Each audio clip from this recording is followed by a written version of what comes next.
Yes, people. We are back live. We are back live on the Sarcasm City TV YouTube for another edition of Talk Your Ish, which is the fan calling show, people. So this is all for the residents, the great residents, the wonderful residents in the city of sarcasm. So feel free to call in. It doesn't matter who you support, doesn't matter what you want to talk about sporting wise. The floor is yours. Maybe you want to ask me a question. Maybe you want to disagree with me about something. Maybe you want to have a rant about something. Maybe you want to criticize your players. Maybe you want to criticize your managers. Your manager. Maybe it's all of the above. Maybe, people. So feel free to call in. I will continuously drop the link in the chat during the stream as well. Criticism of INEOS, is it justified? Obviously, yesterday, Glazers 2.0 was trending on Twitter. So that is the main talking point I'll be asking people, in particular Manchester United fans. But like I said, it doesn't matter who you support. So you can be a Manchester United fan, maybe you're Liverpool, maybe you're Manchester City, Arsenal, Chelsea, maybe another team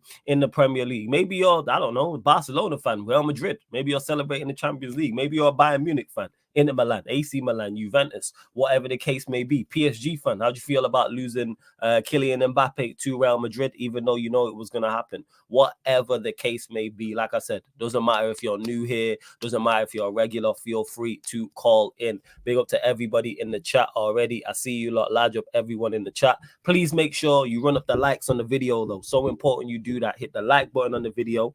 Make sure you share this across all of the socials as well. And on top of those two things, make sure you subscribe to the channel, Sarcasm City TV. It is road to 12K. So before I get to the callers, only two rules, people. For those that don't know, only two rules when it comes to Talk Your Ish. One, camera must be on, face facing forward. Camera on, face facing forward. And that is simply safety protocols. I can't stress this enough.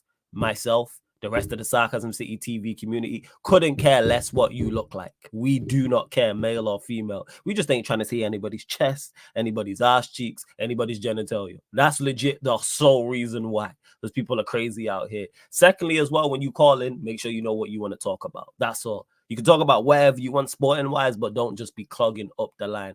And thirdly, it is first come, first serve. However, if you are a member of the channel, you will queue jump. And that's a member at any level. So it doesn't matter if you're first tier, second tier, or third tier people. So you will queue jump. So if you're a member of the channel, write in the private chat just to remind me. Because I know some people's usernames are different to the names they use on StreamYard as well. So yeah, man. All right, big up to Gaming for Life. I see you. Big up King, Don C, Taz, my nephew in the chat as well, and George also. But like I said, run up the likes, hit the subscribe button as well. Let me actually put the banner across the bottom. Like, what is going on? Forgot to do that. Let's do that, people. Hold up. There we go. Boom. All right, let's go to the regular caller of the channel. My like, hey, Kevin is in the building. My Don, what are you saying? Yeah, bro, I'm good. On yourself? All blessed, all blessed. Thailand in the building. Love to see it. What are you saying, though? Yeah, I'm not doing too bad myself. Bit nervous for the NBA finals that are coming up this week. Obviously, my Celtics are in the NBA finals, so hopefully we do get the job done. I mean, we do win this year. I mean, I really hope we do. But yeah, I just want to clarify something before I get started. It doesn't matter it doesn't matter who you support. It doesn't matter what. It doesn't matter of where you're from. It doesn't matter of what you're like. If you're a regular fan of the club, like if you go to games or not, whatnot. If I have an opinion, if everyone else has an opinion, it does not make them any less of a fan. Let me just put that out there. If Lee Gunner says he's Arteta out, it doesn't make him any less of a fan. If somebody says they're Arteta in, if I say I'm Ten Hag out, if someone else says the Ten Hag in, does not make them any less of a fan. We're all just out here sharing our opinions. Don't go calling people, oh, you're not a United fan. You're not an Arsenal fan. No, none of that shit. All right, I am a fan of my own club, and I express my own views, and I'm giving my thoughts based on what I think and what I feel. It does not make me any less of a fan. It does not make you any less of a fan. It does not make Saeed any less of a fan. It does not make Rance any less of a fan. Whatever we think about the club should not have anything to do with what you what you do in your daily lives or what people think or say. We are all a fan of our own clubs the way we want to support it. That's all I have to say about that. And yeah, I mean, I fully echo that. And just to further add to that, you mentioned it going to games. Yeah, it doesn't matter where you're from, like whether you're from Manchester, whether you're somewhere else in England, somewhere else in the UK, or you're not even in Europe. It has zero bearing. Zero. No, what's crazy is I've said this before. I say this again. I tend to agree much more with fans who are not in the UK because I don't think you lot get shrouded by the English media and all the emotional nonsense. It's very We're not very rare. we're not under the limelight as much. Yeah, compared to like the UK. you lot look at it very in general consensus, like 99.9% of the time, foreign fans really look at it from a non-emotional and have a clear viewpoint of it. Like they look at it crystal clear idea of what's going on. But yeah, go on there, Kevin. Floor's yours, my guy. Yeah, I was just gonna say, so what INEOS are doing right now is sort of starting to make me lose my patience now, only because of they're taking so long with the Ten Hag news. They sacked LVG, not INEOS, but the Glazers sacked Van Gaal 2-3 days after the FA Cup final. He wasn't even on holiday yet. Why are they posting out PR like, oh, but he's gone on holiday. He's Ten Hag is we have a season review coming. We have a job review coming. We're gonna realize the fate this week. That pretty much means he's gone. From what I understand, that means he's gone. If you were to back Ten Hag, you would have said we're gonna keep the manager from the moment we won the FA Cup final. We're gonna say we're gonna keep the manager. We're gonna back him until the end of next season. It should have been clear from day one of the FA Cup final. It does not matter if they're in the office yet or not. They should have given us the clarity before the Euros as well, so we don't stress about this news during the Euros. We want to enjoy the Euros without having to worry. Whether you're Ten Hag in or Ten Hag out, everyone's waiting anxiously for the news. I'm waiting anxiously for the news. I want to know what we're gonna do next. I want to know what we're gonna do in the summer. We're in the Europa League. I want to know who the new manager is. I want to know who's leaving, who's staying. I want all this done before the Euros. But guess what? They're still slow. They're still. It's making me lose my patience, bro. I want to know the fate by tomorrow or at least the end of the week, because I cannot stress out enough about who or what we're gonna do. Who are we gonna appoint? Because personally, the options that are coming in. I want Ten Hag. I've made this clear many times, and I said. And obviously, I also said that I don't want INEOS. I wasn't a fan of INEOS from the start, but what they're doing right now, I can't go against that. However, if they do something that goes over the line, if they give Ten Hag a new contract, I will be INEOS out from day one. It does not matter. It does not matter how long they've been here. I will be INEOS out, and I will say it with my chest, because I'm tired of people coming to tell me, oh, but you're negative. Oh, but you this and that. Listen. I just need to. Like I said, I express my own views as a fan. I support Manchester United. I don't support INEOS or Glazers. I support Manchester United Football Club. They will exist before the Glazers and after the Glazers, before and after INEOS, before and after Ten Hag, and these players as well. So it does not. I support here this badge right here. I don't support who was the employees of the club unless they've meant so much to me. Unless like Ronaldo's meant so much to me, unless like Rooney's meant so much to me, because they've done so much for my football club. But these lot have done nothing for me. For me to be like, oh, I have to support them. It's my choice. At the end of the day, I support Manchester United, and my views are on my own. And at the same time, I'm just waiting for the news, man. I just don't know what we're gonna do. And hearing this news about Inacio, get that done. That signing needs to be done. That is a top signing. That if we get you're a fan of Inacio like that. Okay, that's a top signing. That's a top signing. That's a left-footed center back that we need to play with Martinez. Well, to play as. That was going to be my next question. What would you play him ahead of Martinez, or would you play Inacio at center back and then play Martinez at left back? Just asking. The only worry is now because Lisandro Martinez is now injury prone. Like, as you've seen this season, he's been getting injured every time he plays. Like every 2-3 games, the guy's gone off injured, or he's just gonna become injury prone. Ever since the injury that he suffered against Sevilla in the Europa League last year, it's gone downhill for him. And I think, you know what? I think it's time to move to the bench, because if it's gonna be another Luke Shaw incident, then he has to go to the bench, because I can't have an injured center back be our first choice. Injury prone center back be our first choice. No.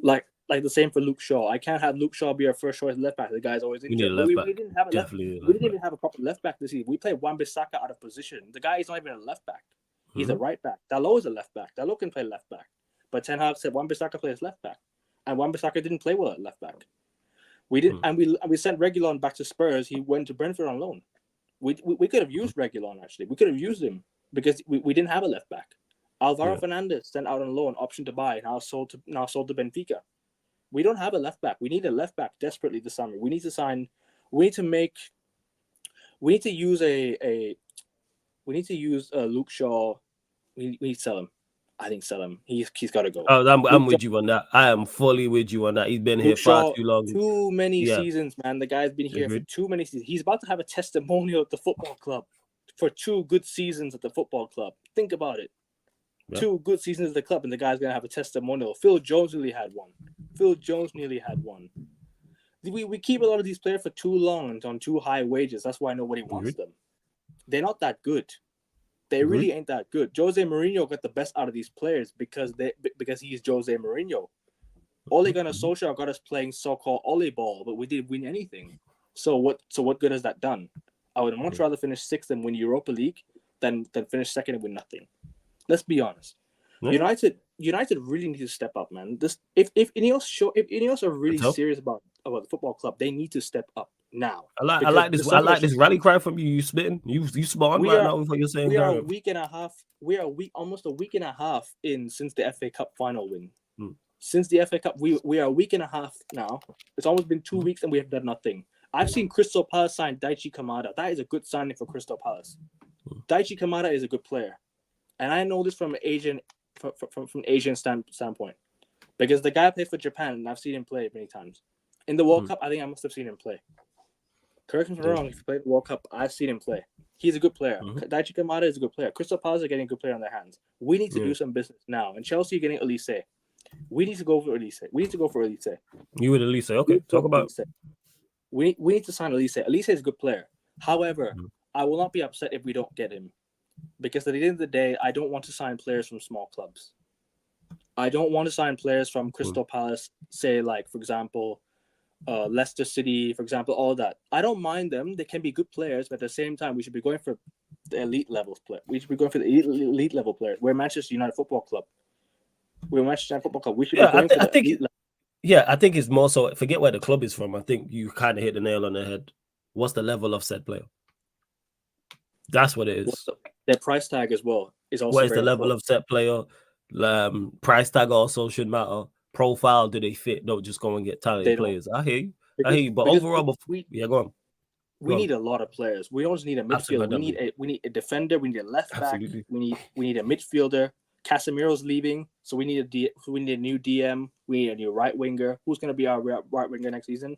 If we don't sign a right winger, I hope Ahmad starts. I hope Ahmad plays. If he doesn't play, we're finished. Because what is Anthony going to do? Anthony's washed.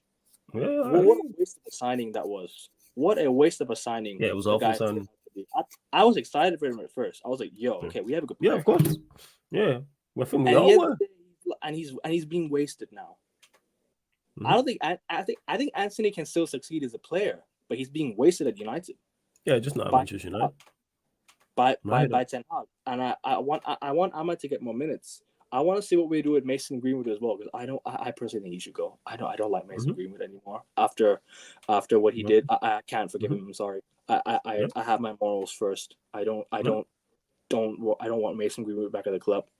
Yeah. We'll see what we do with Jadon Sancho as well. If he stays, we need to. Martial's gone. We need a new backup striker, or we need a new striker over Højlund, because I think Højlund's not a 20-goal season striker yet.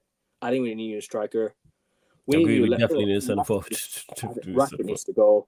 Get money for Bruno. Cash in. We need to let these guys go, man. Because Bruno. So you would tell Bruno if this, let's say that Al Nassr links it. So you'd tell him for the 120 I've been million. Bruno out for 2 years now, bro. Okay. Cool. Let me ask you just a quick yes or no question, hey Kevin. So do you think the criticism of INEOS is justified, like Glazers 2.0, or do you think it's justified? Okay, so you're looking at them currently right now and saying they're Glazers 2.0, but they can change your mind if they do. Let's say they sack Ten Hag and then get a competent manager in. It's not wrong to be INEOS out, because at the end of the day, they were brought in by the Glazers. Let's not forget that. They were brought in by the Glazers. We are all Glazers out, as assuming everyone is Glazers out at Manchester United Football Club. We all want the Glazers gone. So if we all of a sudden back what the Glazers are doing, like for example, they bring in INEOS, we're all of a sudden Glazers in. We can side we can back a few certain individuals, because the Glazers are not footballing people. We can back the football people that work at the club. However, if INEOS are doing what the Glazers are telling them to do, I can't back that. I can't, because I'm not. I want Glazers gone. I don't support the Glazers, and I might sound like a hypocrite because I'm wearing the United shirt right now, with obviously paying money to the Glazers, but at the same time, I don't support them, man. I don't support what the Glazers do. I from now I cannot forgive them, even if they bring in INEOS do wonders for us. I will never forgive the Glazers. I want the Glazers gone tomorrow, whenever, doesn't matter. They need to go. First of all, Ten Hag also needs to go. Ten Hag has ruined our football club, in terms of like a mentality standpoint as well. I think he can win some trophies at United, but the guy has ruined us mentally. He's mentally ruined us, because look at the standards of the football club now. We have dropped. Hey, trust me. We've dropped, bro. We've dropped. This is far. We've dropped so far, man. And what was I gonna say? Yeah, I mean, we can't go from 3rd to 8th, man. We should have gone from 3rd to 2nd or 1st. That should have been the season where I thought, okay, United finally, now when we're playing some good football, we push on. We start getting some results.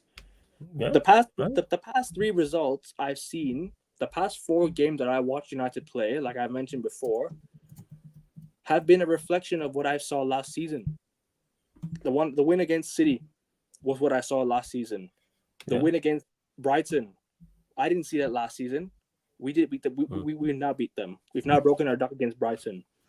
Right. I saw that against Newcastle, although we didn't do well defensively because we conceded 2 goals.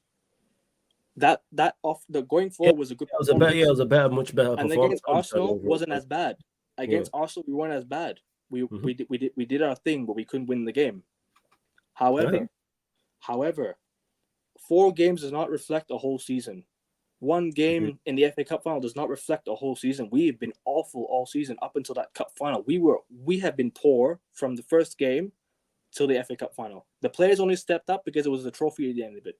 Good. We were poor. United need to reward their players with next to nothing, because this is just a disgrace. If you're only going to turn up for cup finals and not for league games and not for Champions League games, then you don't belong at Manchester United, because Manchester United have had the worst Champions League campaign in the history of the football club, our worst Premier League campaign in the history of football club.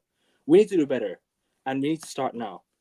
I'm with you on that. That we need to start now. First, I'm just saying, the criticism of INEOS is justified. All right, first, you know what I'm saying. I'm just more so wait and see, but I get your point. But hey, Kevin, gonna let you go. But big up as always for calling in. Big up for supporting my guy. Win the NBA finals, and let's hope, obviously, Portugal this summer we're gonna win the Euros. Hopefully.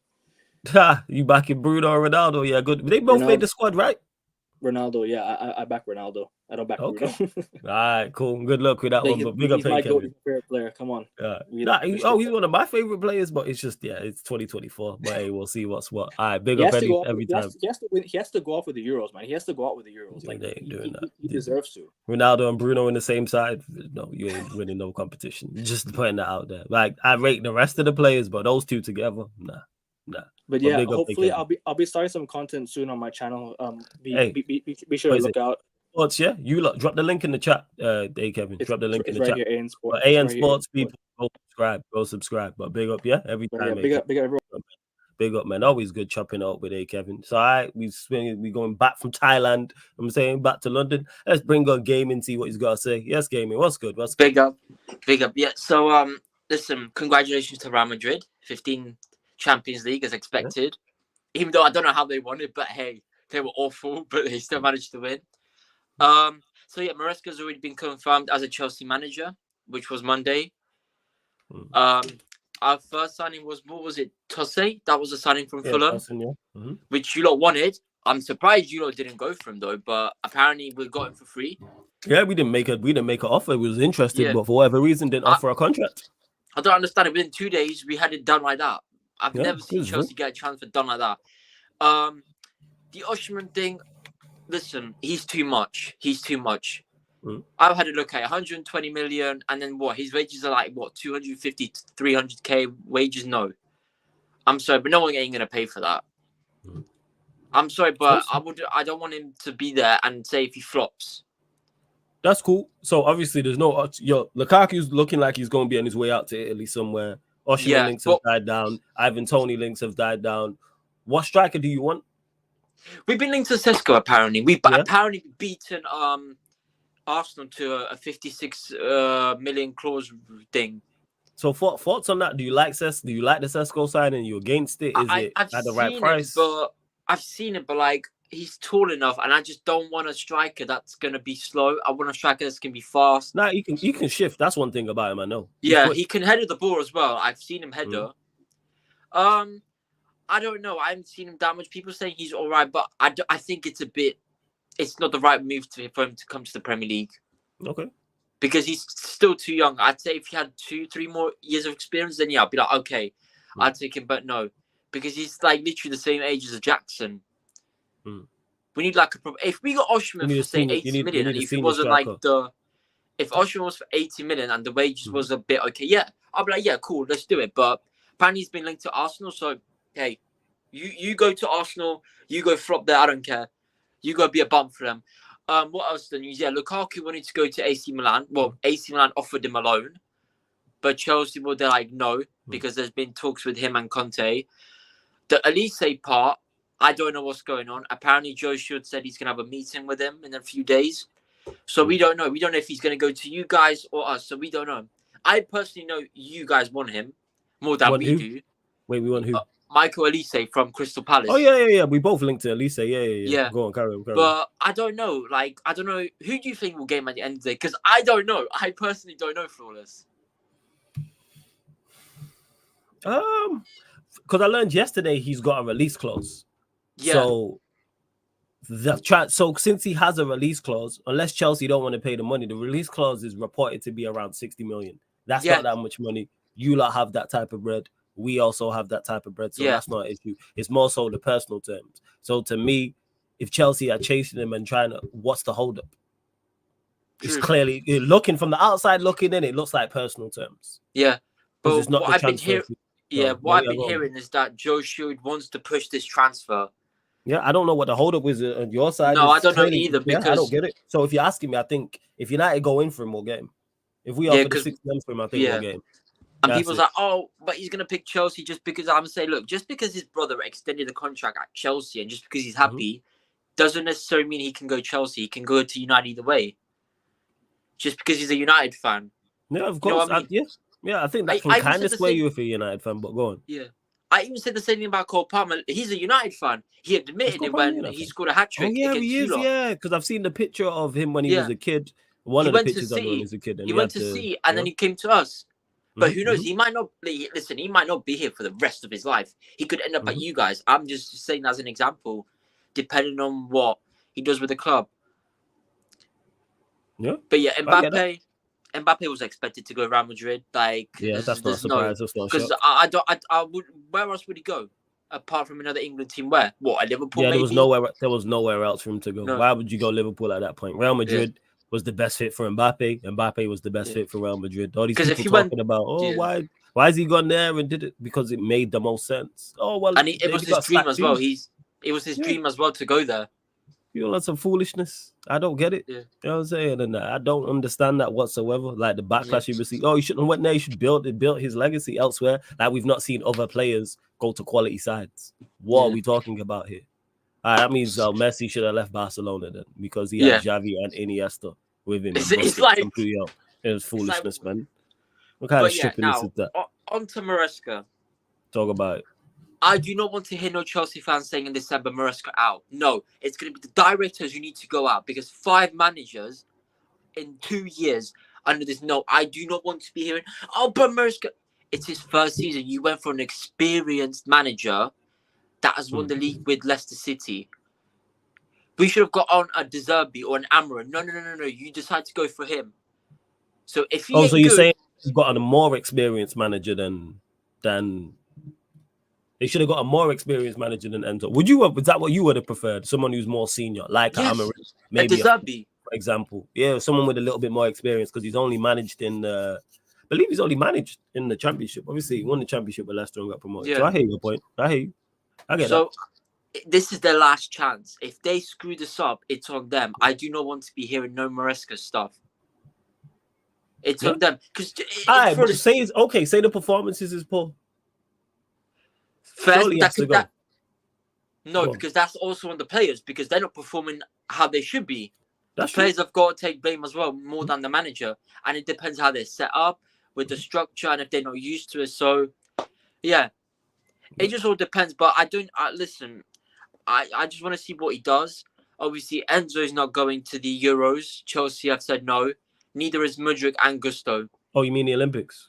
Yeah, Gusto has to stay because Reece James is on a 3-game ban because of that red card against Brighton. But listen, I just want to see what he does. Listen, there's been reports saying, I don't know if this is true, but there's been reports saying that he wants to challenge Man City and Arsenal for the title next season. What, Enzo said that?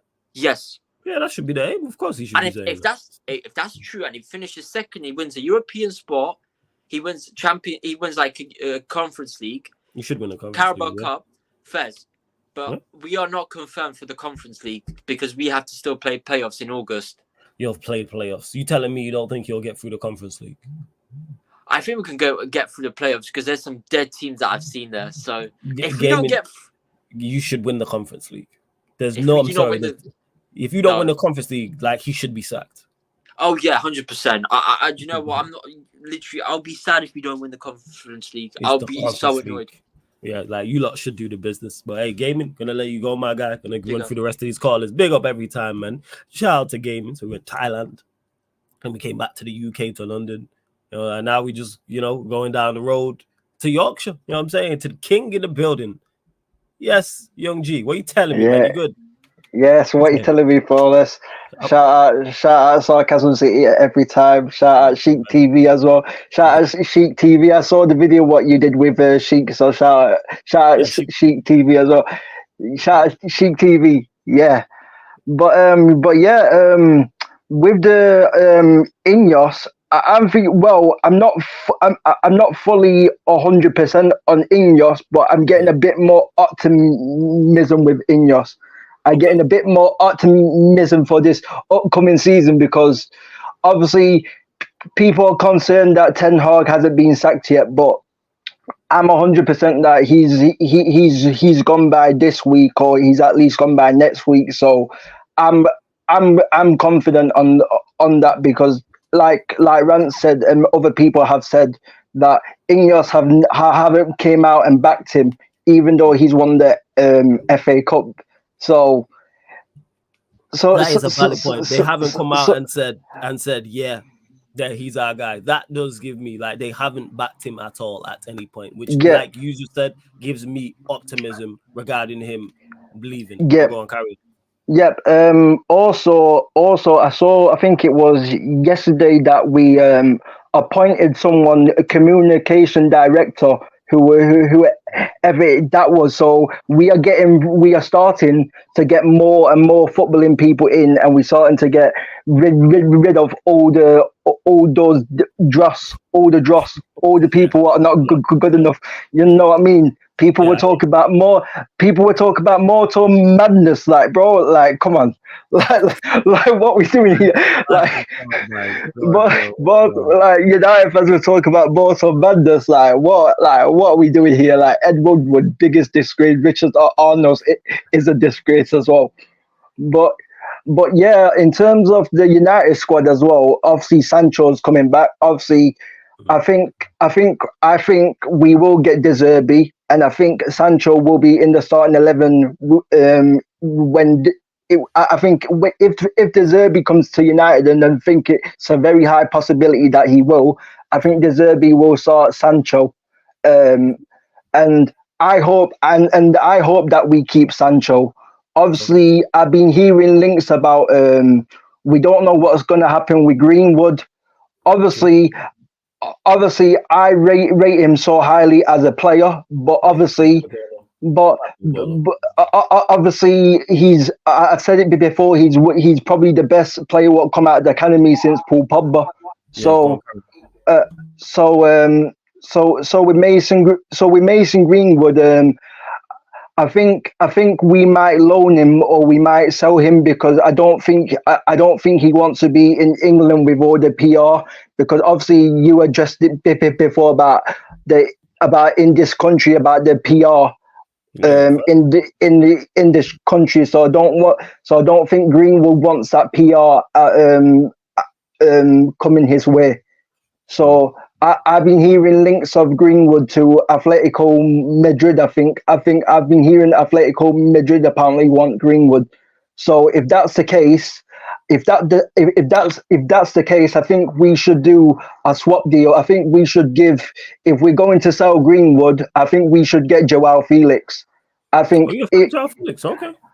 I'm a massive fan flawless of Joao Felix because this is the thing what I don't like when people say as well, because obviously Joao Felix, his decision making in terms of picking what club to go to hasn't been great.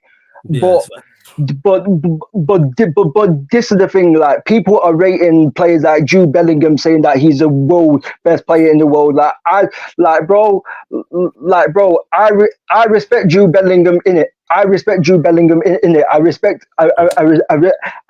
he's at Real Madrid. I respect his journey, but I don't rate the guy as a footballer. I don't rate this guy as a footballer. So for me, I think this is the thing. Players like Joao Felix, because he's been at clubs like Atletico Madrid and Chelsea, like the players with Felix, players like Joao Felix need to be given the freedom to express themselves. That's how you get the best out of those types of players.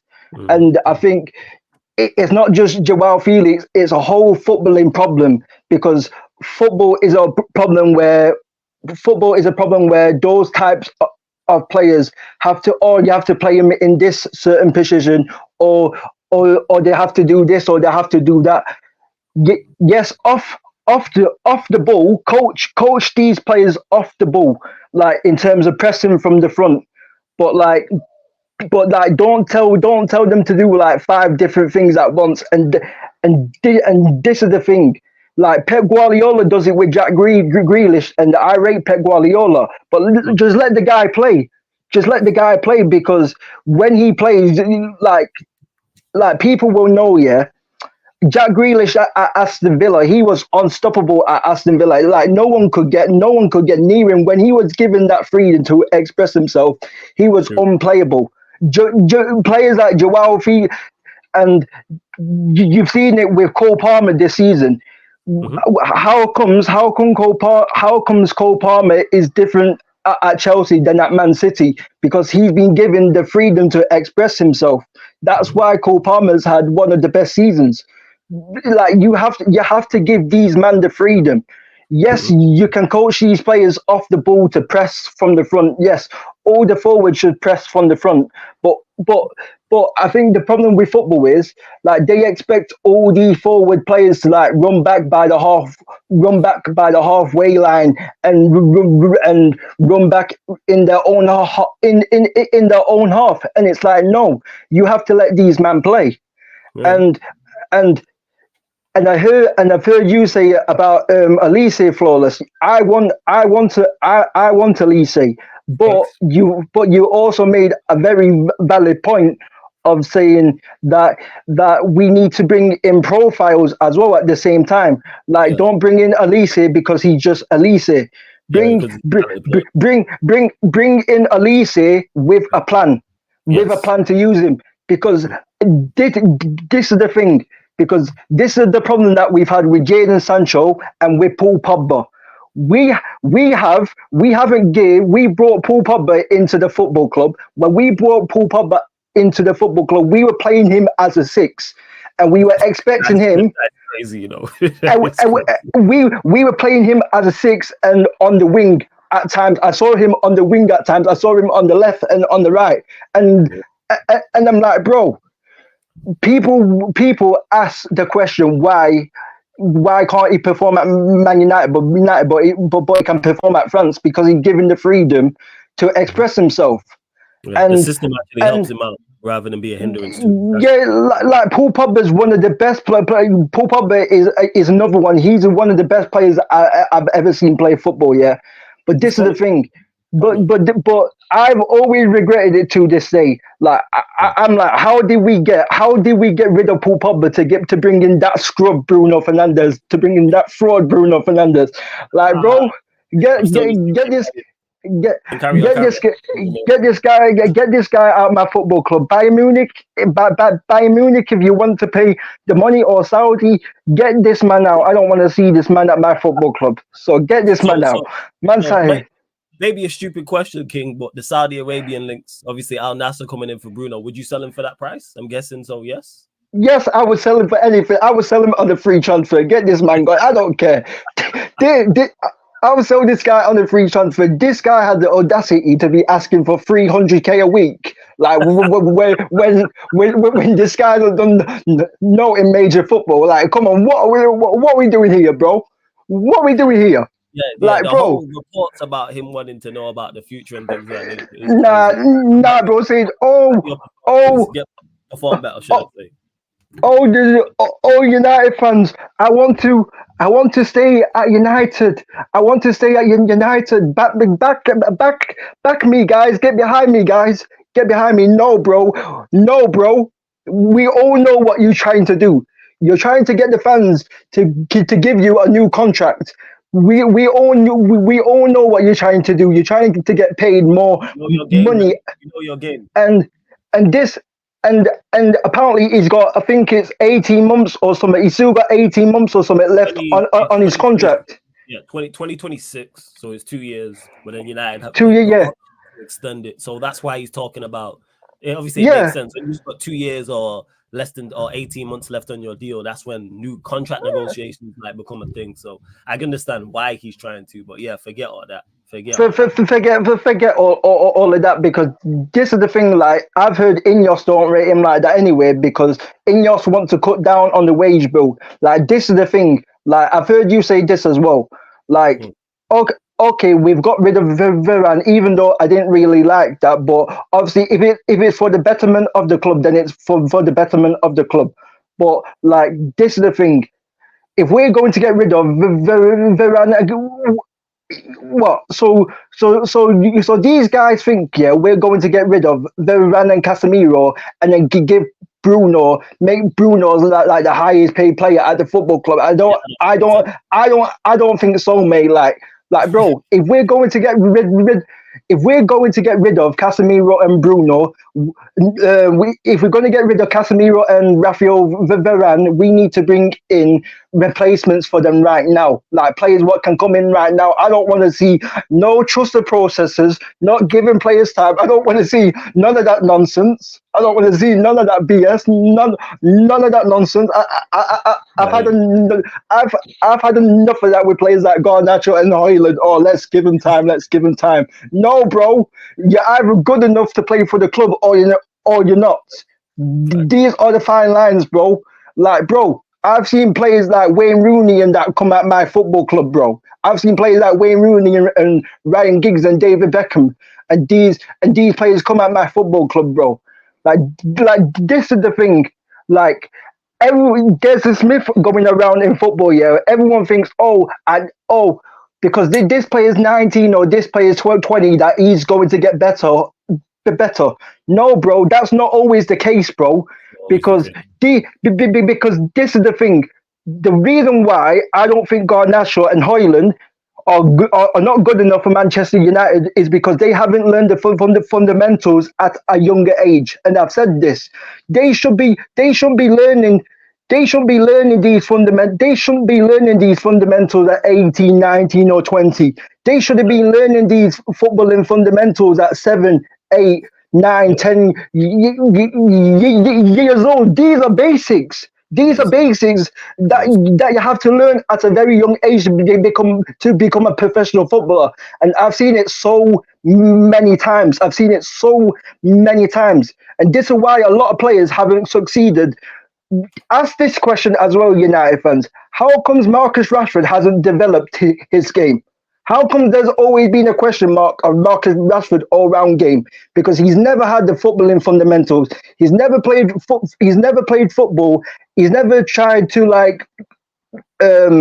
he's never had that close control dribbling. He's never had the weight of pass. He's never had the technical ability. He's never had the footballing IQ at a young age. Yeah. All Rashford is a kick and run merchant, and that's what Rashford has been in Manchester United's career. So these are the facts. So we need to stop doing this because if we keep on saying to give Højlund and Garnacho time, they're going to be in the bang same situation as Rashford, and I don't want that for my football club. I don't want that for my football club. So we need to bring. I've said this as well numerous of times. We need to bring in players who are ready to come in the first team right now. If they're 24, if they're 25, if they're 23, whatever, we need to bring in ready-made players. We need to bring in players like Camavinga, Tchouaméni. I'm talking certain caliber. I'm not saying that we will get these players. I'm not saying that we will get these players. But what I'm saying is we should be looking at those players at that level. That's what we should be looking. If we're going for these young players, we need to be looking at players at that level, like a Camavinga, Tchouaméni, Cole Palmer, Phil Foden. Like I can list more. Like, bro, this is what it is. I don't want to be in the same situation where we bring in a new player and we say, oh, let's give him time. He's going to become world class. He's going to be world class. He's going to be in his prime. You know what I mean? Jude Bellingham's going to get better and better and better, even though I don't rate his technical fundamentals. But yeah, I just see. Let me ask you though, King. Do you think, before I let you go, because great call, because you're always full of opinions and fair criticism me of the football club. Do you think the criticism of INEOS is justified, or is Glazers 2.0 over the top? Just quick yes or no. I understand some United fans in it. I understand it from one side of it, but I think it is a little bit over the top. Okay. I think we got to just wait and see what INEOS do, how they replace Casemiro, how they replace Rafael Varane, how if they bring in Olise, and if they don't bring Olise, will they bring in a same profile of a player? Will they bring, if they don't get Olise, if Chelsea get Olise, will they go for someone like Mohamed Kudus, like a similar profile? Like, will they go for a similar profile? Because this is the thing, I've heard you speak on this numerous times. If we don't get Olise, we should be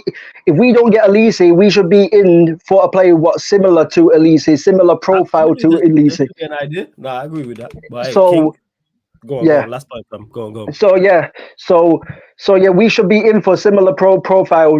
Like we don't want to not get Olise and then bring in a kick and run merchant. That's what I'm basically saying. So, and if we're going for kick and run merchants, then go get the best kick and run merchant, and everyone should be of that profile. It shouldn't be a switch. It shouldn't be Olise, and then we go get, hey, you know what? A player who's right-footed and is a touchline winger. What? That don't make no sense. That don't make no sense. But hey, King, gonna let you go, my guy. Big up, great call as always, man. Continue to support. I always see you in the chat. Make sure you calling over the Euros as well, man. You already know. I will, man. I can't wait for the Euros, man, and I can't wait because I'm going to be watching more and more football. I'm going to be watching La Liga because obviously Kylian Mbappe are going to Real Madrid, so obviously I'm going to be watching more leagues. Obviously, still going to be watching the Premier League, but obviously I'm going to be watching more leagues as well. So. Because everyone says farmers leagues, we don't want this players crap because it's a farmers league, but then they still want these players from the farmers league. But make it make sense. Make it make sense. But yeah, I can't wait for that, and I can't wait for this new coming season and sack this fraud Ten Hag, like that. Shout out the Back Again podcast as well. You know, like that. Morgan gives white, fam. I said it already. So He looks at that's bad funny. Yeah, that is bad funny. But big up King every single time. I done, yeah. Bless up, man. Shout out, King. Shout out. Big up to King, man. Always good jumping up with King. Run up the likes, though. Continue to run up the likes. Please share across all the socials. And that's me, Flawless, at Sarcasm City TV as well. Don't worry, I will to get to all the calls. And it is first come, first serve when it comes to joining the fan calling show. However, if you are a member of the channel, you queue jump and go to the front of the queue as well. If you're a member of the channel, drop it in the private chat. But we were just in Yorkshire. Now we spinning, but we was in London. Then we went Yorkshire. Now we're spinning back to London. You know what I'm saying? Let's see what my Don's saying in the building. My like Don C. Yes, my Don. What's good? Wagwan, bless man. How's your day been so far? All blessed, man. All blessed, man. So good. Bruv, I still see you're working them grave hour shifts, bruv. Has to be done, man. Work half you run, man. You already know. I'm so happy, blood. You get what I'm saying? You're getting that. You're getting what's owed to you. You get what I'm saying? So just keep up the good work, family. You know what I'm saying? Love, man. Appreciate it, man. First and foremost, I want to big up Troops, innit? Because if it wasn't for Troops, I would have ever known you existed, because I can't stand Man United fans. You get what I'm saying? And it's only true say I've been following Troops' journey for a long time, and then when you popped up on your Sim thing, I was like, this brother's cool, you know? You know what I'm saying? He chats facts. You know what I'm saying? Good-hearted, you human being. And like, just keep doing your work up. You get what I'm saying? So keep doing you. Do you know what, fam? I didn't even want to talk about Arsenal today, innit? Because Arsenal, like, transfer window, I'm not really fussed. You know what I'm saying? Like, as long as we get rid of that pussy-o and the other pussy-o, you know what I'm saying? Like, then I'm okay. Everything else, it is what it is, isn't it? They're going to buy who they're going to buy. They're going to fit in where they're going to fit in. If we do well next season, then great. If we don't, you know what? Yeah, I'm going to either cuss or I'm going to be happy. Either way, got to tell the story. You know what I'm saying? But today, I want to talk about how poor football is. How poor that English football is. Yeah, because you see, when we was growing up, we had exciting players. Yes. Yeah, we had players that, you know what, they're gonna go for 4 or 5 megs. They're gonna get beaten down by defending players, like defensive players, and they're gonna come back, get pissed off, score another 2 goals. You know what I'm saying? Then there's gonna be an Arsenal, Man United, Vieira v Keane. Yeah, there's gonna be Overmars v Gary Neville. That's what I'm saying. Even Brucey, that played for your team, the wanker. I couldn't stand him, but it was a decent player. You know what I'm saying? Ian Wright v Schmeichel. You know what I'm saying? Cantona's flying kick. You know what I'm saying? I get it now. Like, you see what I'm saying? We live in a new day and age, but I understand that. But like footballers, they're more involved in politics and what's going on outside of football, which is good in one sense, but don't bring it inside of football. You know what I'm saying? It's like footballers are too friendly, and you can see that on the field. Yeah, even when Arsenal played Man City last season, and them man were little man. What's that idiot's name? Oh, Zinchenko. We're talking about Zinchenko. That's what I'm saying. Yeah. So this is what I hate about football now. It's so friendly. It's actually killing the game. You know what I'm saying? It's like the last caller, King. He touched on Grealish, and because I've been having these thoughts in my head for a long time, and this is what I actually wanted to come and say. It's like Grealish at Aston Villa was a bad man, but because of Pep's system and the way Pep has changed the English game, some people say it's good. I don't really like it. You know what I'm saying? Because it's taken the originality out of British football. Yeah, the counter-attacking style, the brutish, the pace. It's like when I look at English teams and you go through at least the top 6 and the top 10, you can probably name maybe 4 world-class players, and I don't include De Bruyne because I don't think he's world-class. Yeah, that's what I'm saying. I think he's very good, but I don't think he's world-class, simply because, like, remember the other day I called what is it, Fernandez, what's that word? A car boot sale version of De Bruyne, De Bruyne, for me, the reason why I remember that in the super chat. I remember, I do.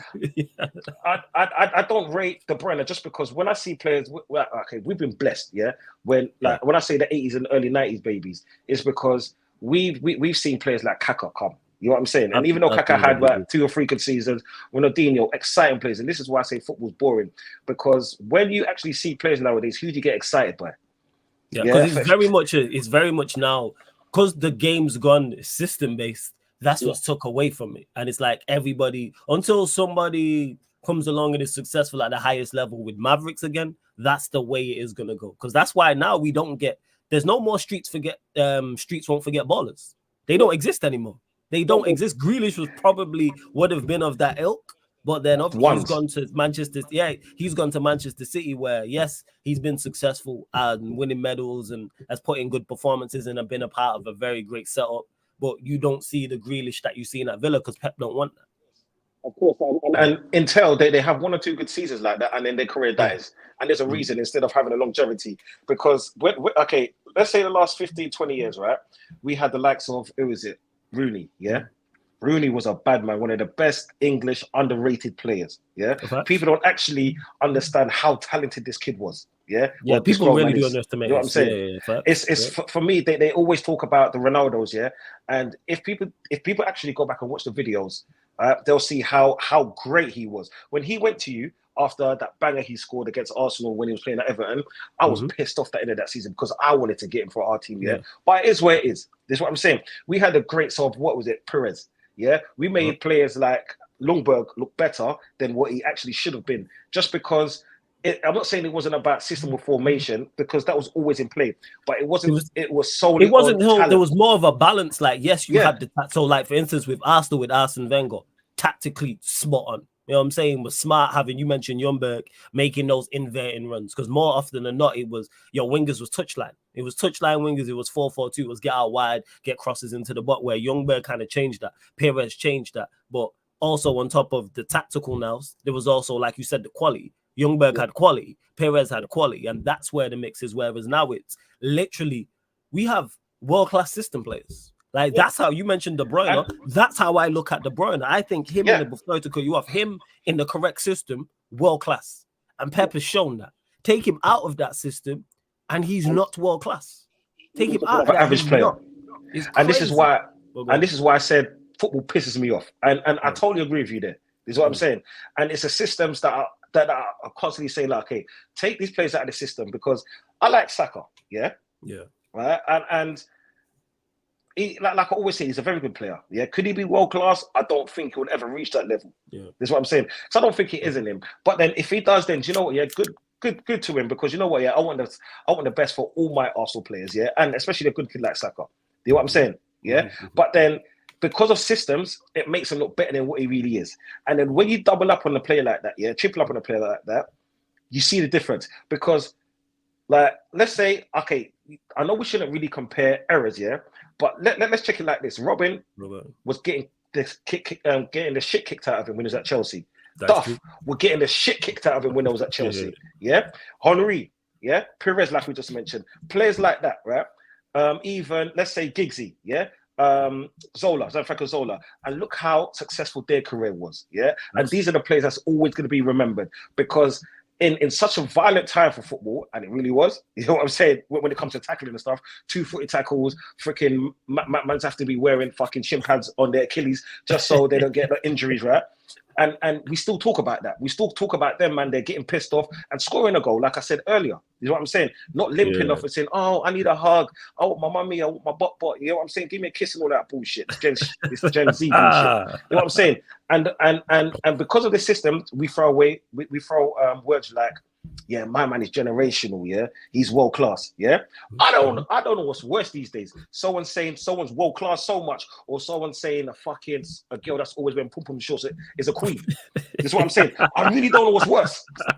You know what I'm saying? They're both as bad as each other. Yeah, they are both as bad as each other. I hear fully what you say. I don't go for one extreme to another, but it is what it is. That's you made the point. No, it makes the point that sometimes y'all analogies are good because it clears it up for people as well. It makes it much more clear in certain instances. Yeah, but go on, carry on.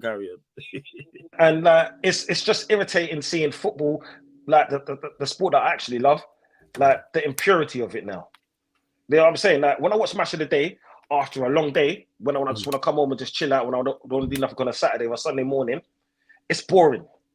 Like, when I'm watching certain matches on TV nowadays, it's fucking boring. I'm watching it because this is the way the systems have taken over, and they don't have that individual magic. There isn't. Like, there's very few of them players. Very few. Bro, very few. And if there is, they go in Spain. Let's not sugarcoat it. That's what I'm saying. There's a reason why there's no British teams that was in the conference final, the Europa final, or the Champions League final. There was no British teams, and there's a reason why. And the players that actually scored was individual talent, the talented players. That's what I'm saying. We're hyping up players like who is it? Haaland. He's a beast, but is he really that great? This is what I'm saying. If man ain't getting it, giving him the tap-ins, what's he doing for the team? This is what I'm saying. He's got out to his game. He does. Yeah, so this is why I said football is boring. It's like, yeah, you're passing left, you're passing right, you're trying to find the channels. No, go in, go for the crunch. You get what I'm saying? Do you know what it is? Football's about winning and winning, and winning first and foremost, right? But it's an entertainment value. It's it's entertaining. It's supposed to be entertaining. That's how it started off. Maybe it's changed, and you can say, do you know what? Yeah, as you get older, you start getting more grumpy, and maybe that's what it is. I don't give a fuck. That's what I'm saying. Maybe I'm a person that used to live in the good old days and all the rest of it. You know, you just remember what it was. That's what it was. Yeah, like and when you compare it to that, and because that's that era there. It's the golden era. So when you compare it to this, it's not going to look the same. Like it's always gonna pale in comparison because of the way the game's gone. Yes, you can argue the team's better overall, but like you said, there's just that lack of individual spark.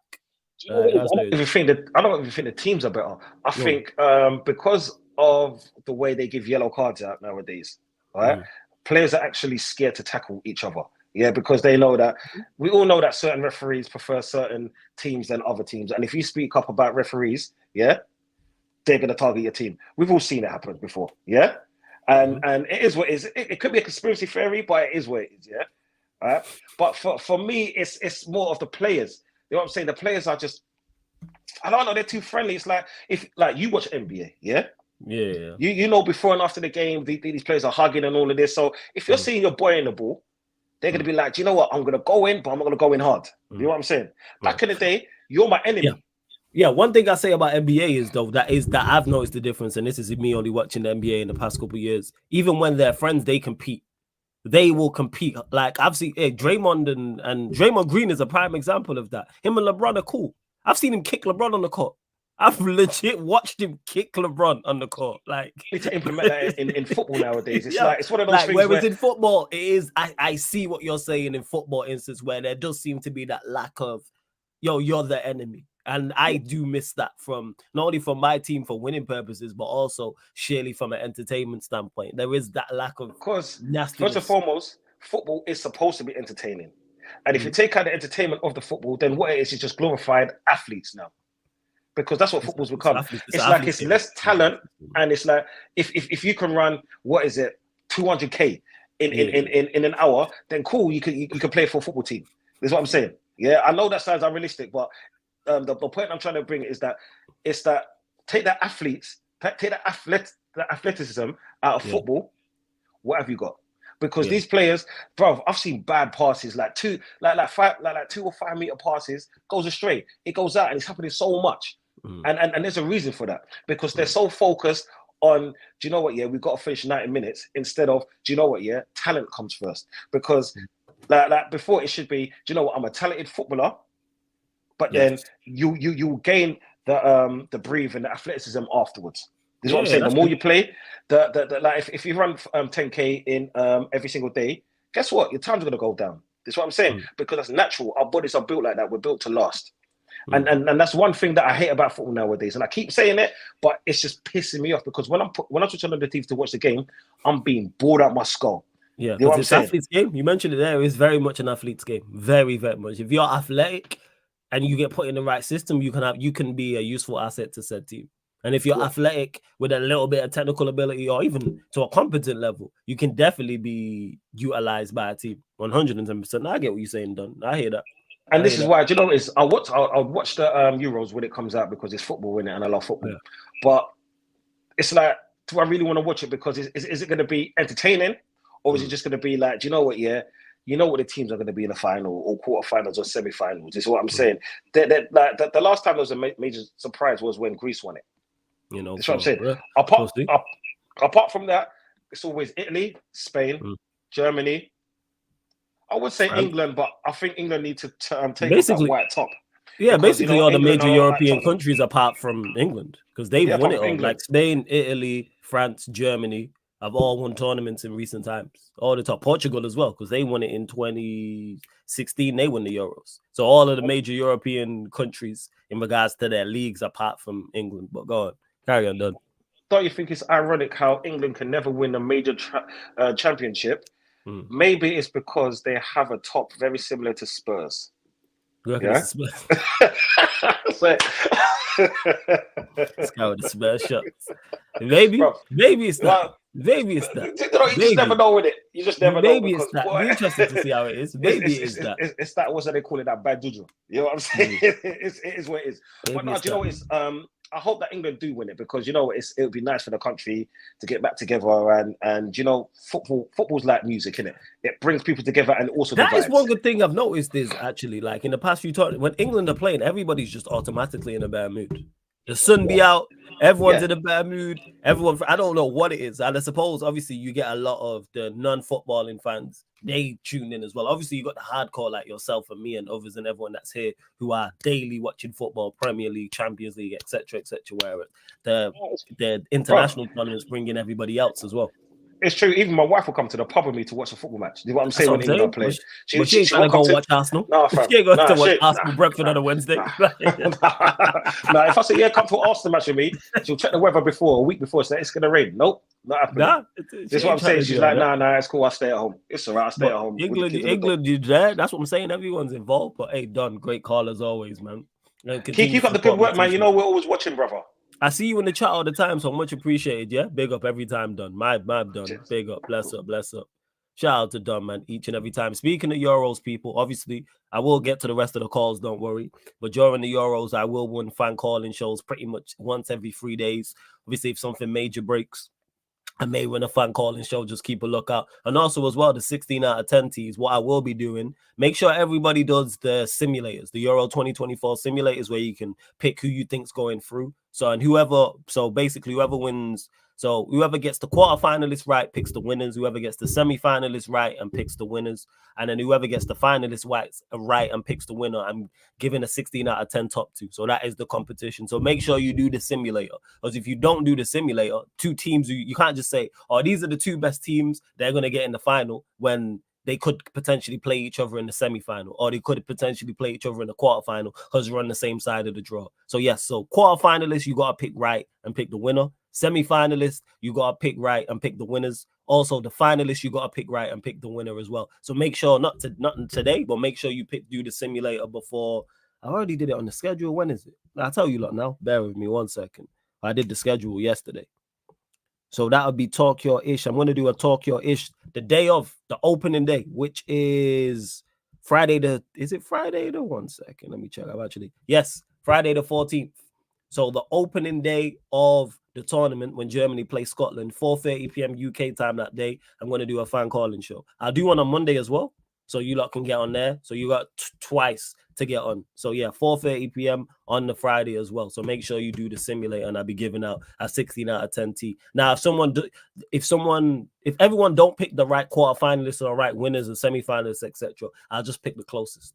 But I wanted to decide for it because there could be 2 or 3 people who get it spot on. You get the quarterfinalist and the winner spot on, the semi-finalist and the winner spot on, the finalist, the 2 finalists, and the winner spot on as well. So yeah, I'll continuously let you lot know that throughout anyway. But all right, let me go.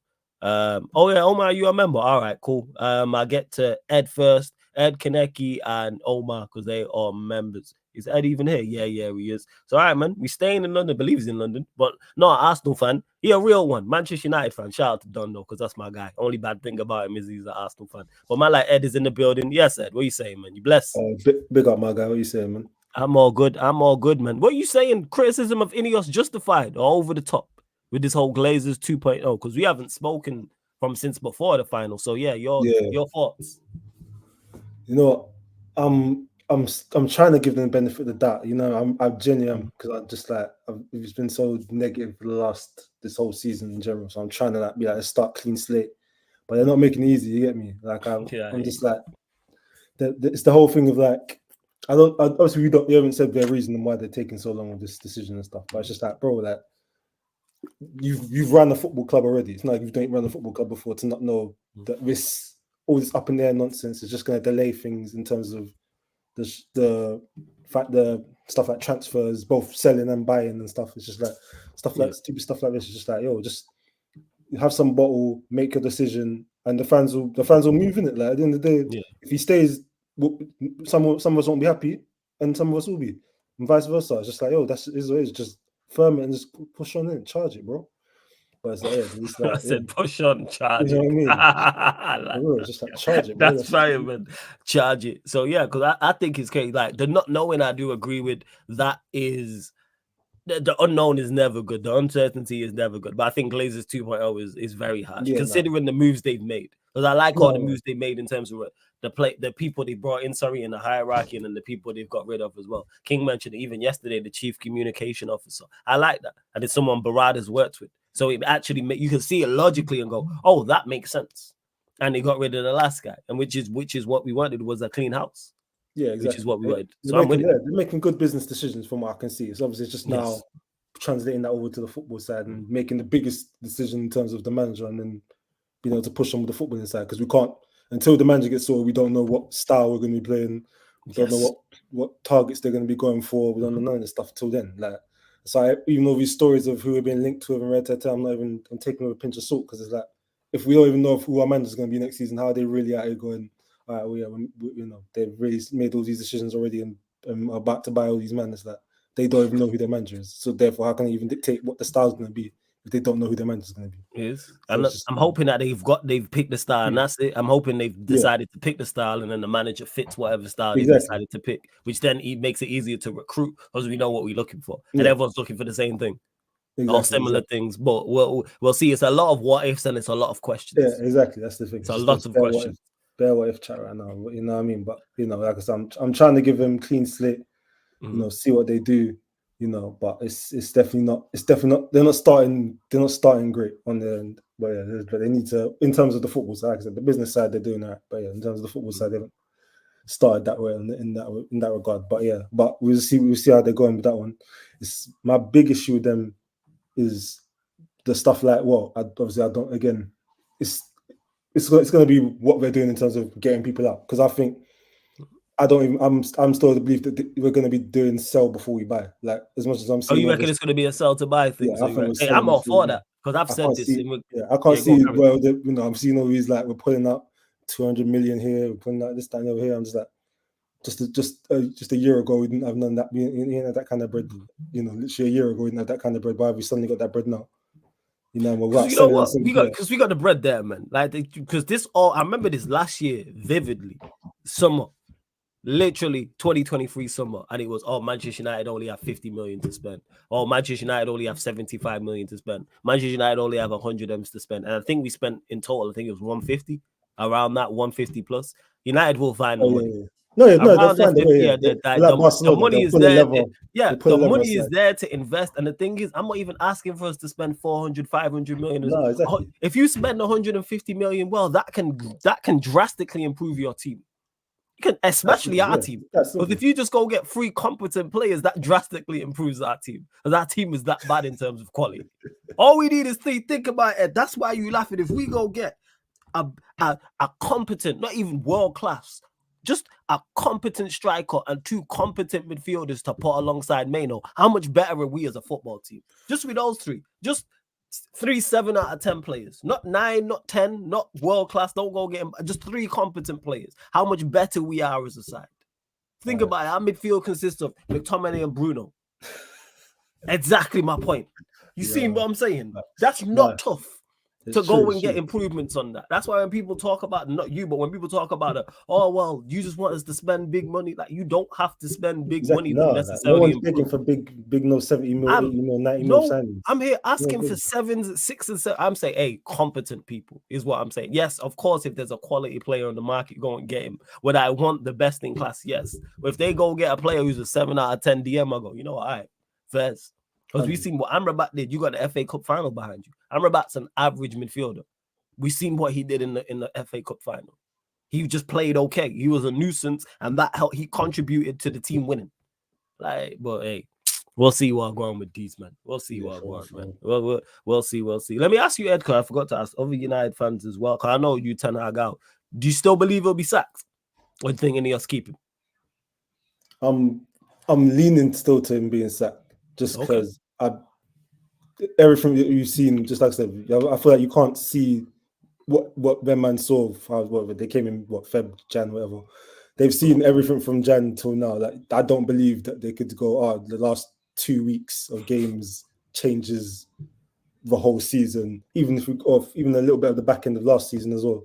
Like just to make them go, all right. Plus, he's not their guy. Like that also just makes it go, he's not their guy. They've seen this with Tuchel and others where it's like where you come in, it's not your guy, and you're trying to work around it. It doesn't usually work. Like at the end of the day, it's probably better off to start fresh slate. Even there's always going to be a risk. Even if he did well, there was always going to be a risk just because he's not their guy anyway. So it's just like that's true. So on top of just not being their guy, and then you didn't do well that whole season. Yes, you won a trophy, of course, and obviously big up for that. No one's going to say it's great for a CV. You know what I mean? I hope he can bounce back with a great job off that CV. You know what I'm saying? But in terms of what we saw for 50 odd games this season, we're not going to sit there and pretend that we didn't see chaos. and you know what I mean? Let's not act like we didn't see. Yeah, it was awful for the entire season. I hate when people do that. I wasn't that bad. No, it was that bad. The performance, even forget results, forget the league position, forget like what happened in the Champions League. The performances were awful. Exactly. I think people really underestimate how bad the performance was, even in games we won and even in games we drew. How bad the performances were awful. But hey, we'll see what going on. But Ed, gonna let you go, man, done. But big up, man, every single time. Yeah. Anything else you want to add actually before we close out? Nah, man, always showing love to the channel. You get me? I see you all the time in the chat, man. A big up, man. Appreciate it, man. Every single time, Ed. Yeah, my done. Bless up. Safe to Ed, man. Every single time. Ed always supporting for real. Don't worry, people. I'm trying to get through all these callers. Of course, if you're a member, then you will queue jump as well. I think Kaneki's there. Yo, Kaneki, you there, fam? What are you saying? Going to see if Kaneki's there as well. Malcolm, I right. The what's it called? Alan was right. I need someone on the door in the chat. You know what I'm saying? That's what it is. Kaneki's in the building, though. You lot see him on the Yardman show on a weekly basis. What are you saying, fam? You good? Well, I was good until I started watching the Mandem podcast and heard Marcel's voice. Now I'm pissed off. just less of that, yo. Yo, let's go. Criticism of INEOS justified, Kaneki. What are you saying? Is Glazers 2.0 over the top criticism? Is it justified? Where do you stand with it? Oh no, the Glazers 2.0 thing, it's justified. It really is justified because they're technically almost moving exactly like the Glazers, just under a different name. Talk about it. All right. So, one, we've had Van Gaal that was here, that won an FA Cup and was sacked the next day.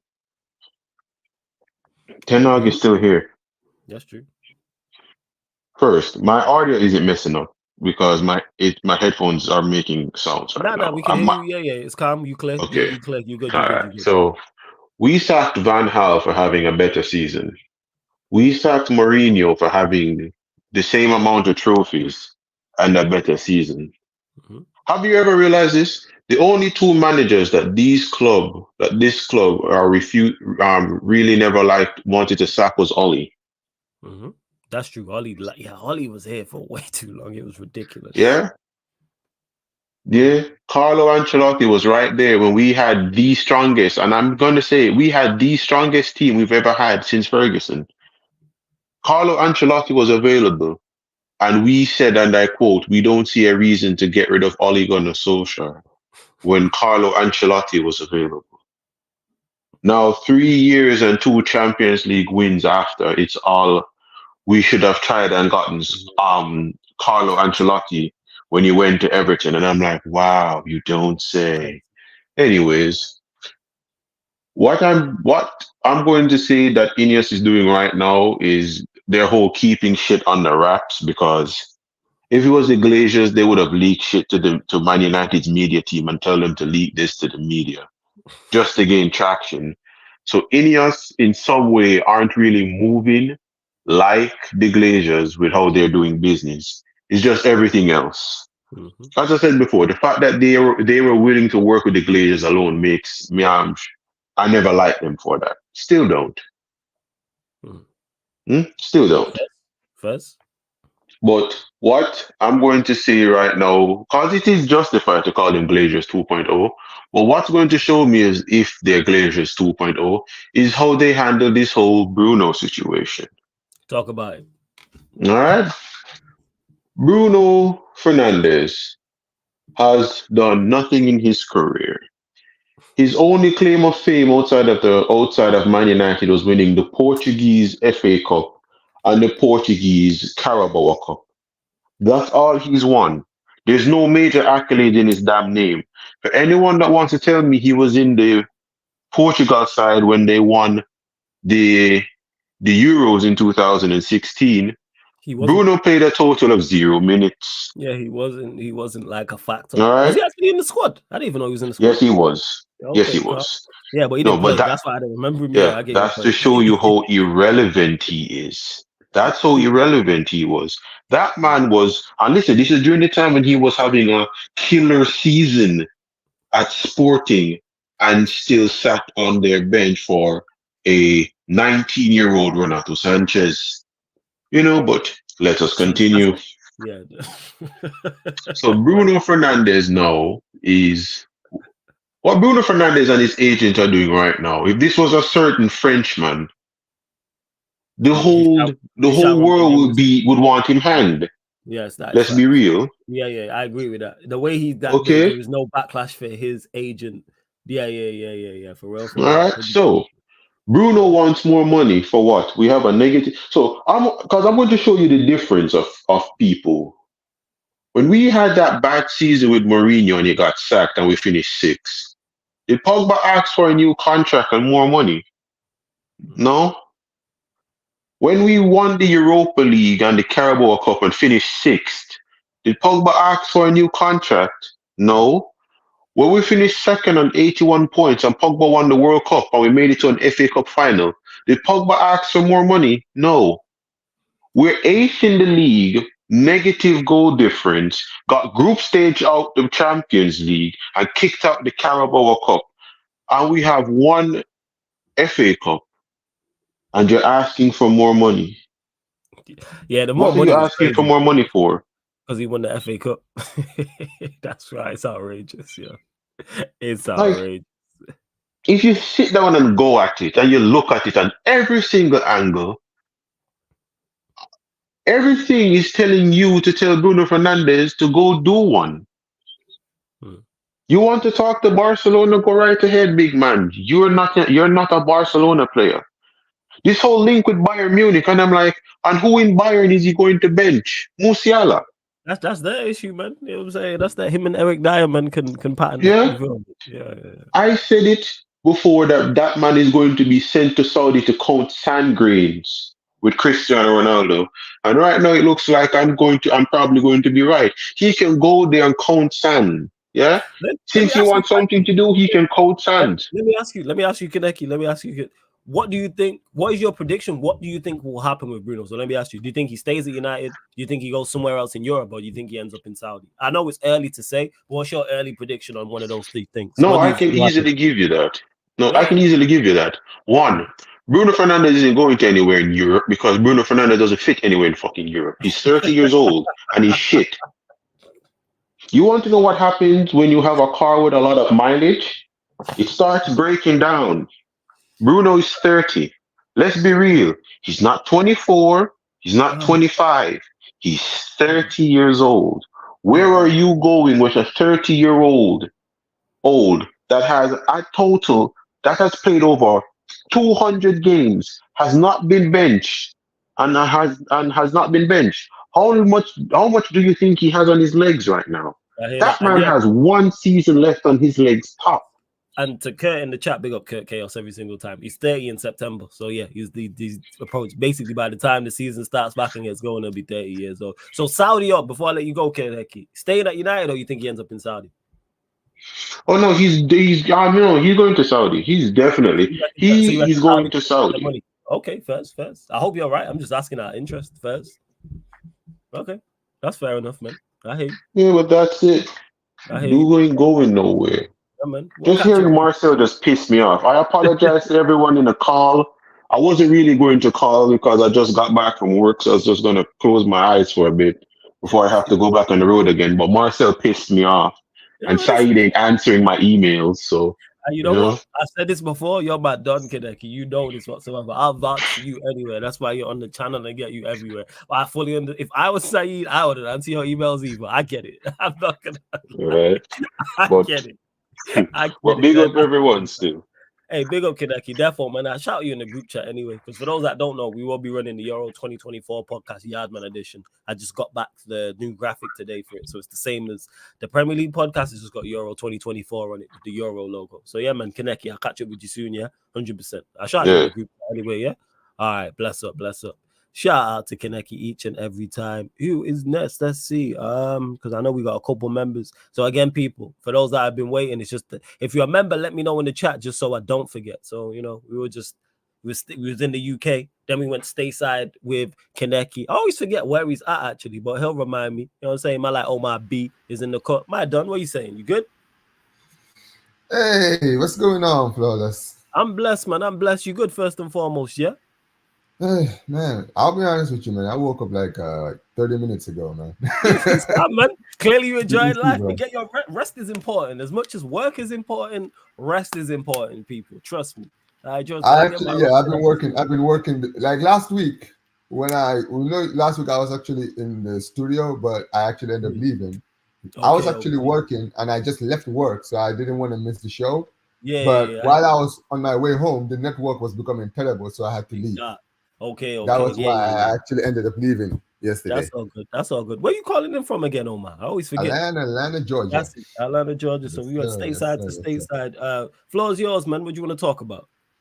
And where do I start, man? Like last week, I'm gonna be honest. Last week, I just wanted to come here and vent because last week my club just pissed me off last week, man. Go on, talk about it. You know what it is, right? Go on. I know I'm one of these people that always come out here and I talk about like how, as fans, we always talk about how like players have to respect our clubs and all of this stuff and all of this. But I'm going to be honest with you, man. As a Barca fan, I will admit, like sometimes the way we treat our legends is absolutely disgusting, man. Mm-hmm. Like I don't get it. Like I think about, like I'm sitting here, right? And I said to myself, Xavi around January told the club, told the fans, told everyone, I'm leaving at the end of the season because I feel like I've done my job.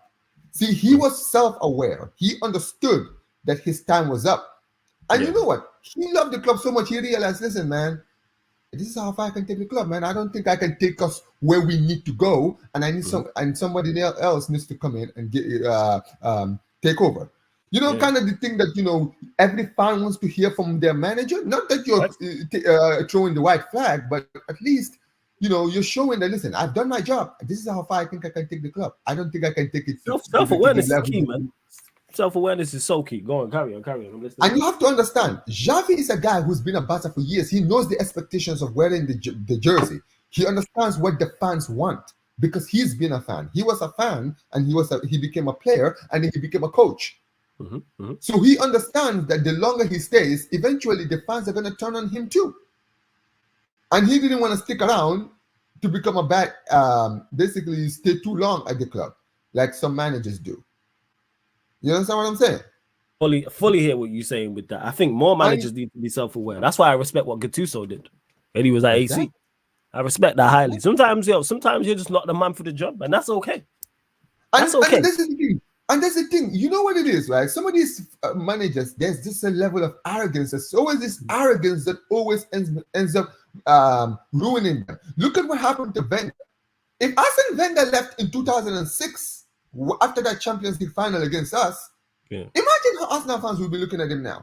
I know a lot of Arsenal fans still love him, but imagine how they would have felt.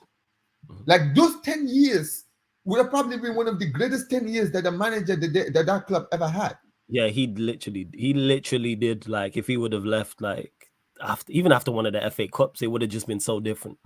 I get your point. He overstayed his welcome, and eventually the fans turned on him. And even though some fans, they always say time heals all wounds, but at the end of the day, the fans turned on him. It was sad to see from a neutral point of view, but you look at that and you're like, well, listen, man, you overstayed your welcome. It's the facts. These fans are still here while you're not here anymore. But, I don't want to make this about Wenger. The reason I'm talking about Xavi is this. Xavi made it clear to the club. I feel like for the best of the club, I should leave at the end of the summer. Right? He agreed to it, and everybody understood. I understood. Every fan understood. Xavi's leaving. last month, the board of my club decided to convince Xavi to stay for another season. Xavi never asked to stay. He was told by the club. The club wanted to tell him, listen, we want you to stay for another season, this and that and that and that. And then he said, okay, then all right, one more season, no problem. Tell me why 3 weeks after he decides to stay, the club then decides to sack him. Like, it makes zero sense. Somebody needs to explain to me. Like, don't sit there and tell me that Flick hasn't been there. Flick has been unemployed since what? October? Yeah. This guy has been unemployed the whole time. You're telling me that you could not hire this guy while Xavi was on his way out. You had to hire him, basically tell Xavi that he's staying, and then literally at the last minute said, hey, about that whole thing about you staying, actually it turns out we don't actually need you anymore. This is what I mean about how we treat our legends. It's disgusting, bro. Like even Suarez, man. Like, look at what Suarez did for my club. I don't like Suarez, man. I personally, as a player, as a person, don't like Suarez. But I can admit, bro, that as a player for my club, he was an incredible player. Look at the way we treated him, right? Look at the way we did Messi. Yeah, if we couldn't keep Messi, we should have just let him know since before the summer ended, so that he could gather his options. But we kept on telling him that, we'll give you a new contract. Don't worry, he's gonna be here next season. He's gonna be here next season. That's what the whole the president spent the whole time while he was in the election talking about. And then in the last minute, when Messi returns expecting a new contract, they tell him, actually, we can't give you a new contract. But this has been like this for years, man. This has been like this for years in my club, right? And I always say this: we always talk about how players should treat the clubs that give them opportunities, right? And I agree with that. But also, there's a way to treat your legends. I'm not saying all your players, but some players don't deserve certain things. But I'm talking about your legends, players that have actually contributed something to the success of your club. There's a way to treat those players, and we have not been good at doing that last few years, and I'll be the first to admit that. But yeah, that is really what I wanted to vent about last week. That's but cool. I'm gonna be very honest with you, man. Season is over. The international tournaments are coming soon. Obviously, Copa America is coming right here my way. I actually wanted to try and watch some games here in the Mercedes-Benz, because it's not really far away from my house, from where I live. Man, you get to games if you can. Yeah, that's what I really want to do. But listen, I've been listening to a lot of some of the other callers, and I've been hearing a lot. Obviously, I've heard the Bruno thing. Listen, man, I don't care where Bruno goes. Just keep him away from my club, okay? We don't need it. You're not with that, man. Hey, Bruno, elite chance creator. You got João Felix, Lewandowski, Yamal. You know what I'm saying? You got players there, man. You can benefit from. What are you saying, old man? Trade. Even to switch, man. You don't even have to give us money. You lot give us Balde, the fullback, the left back, and we'll take. And you have Bruno. Hey, listen, actually, Balde is actually on the. I think he's in the short list for players who could be sold this summer. I don't know why. Hey, man, so it makes sense then. Free, man. Let's just do a swap deal. No. I'm gonna be honest, man. Listen. You know what it is with Bruno, right? I swear to God, Bruno is one of the hardest players to defend, because you know why, right? I have never seen a player who does so little act so much, man. Like, this is the thing, right? People always talk about Bruno, and I think the guy who you were talking to earlier, Kaneki, he actually alluded to this when he was a Sporting. Tell me why this guy leaves Sporting. You know, Sporting won 2 league titles ever since this guy left. 2.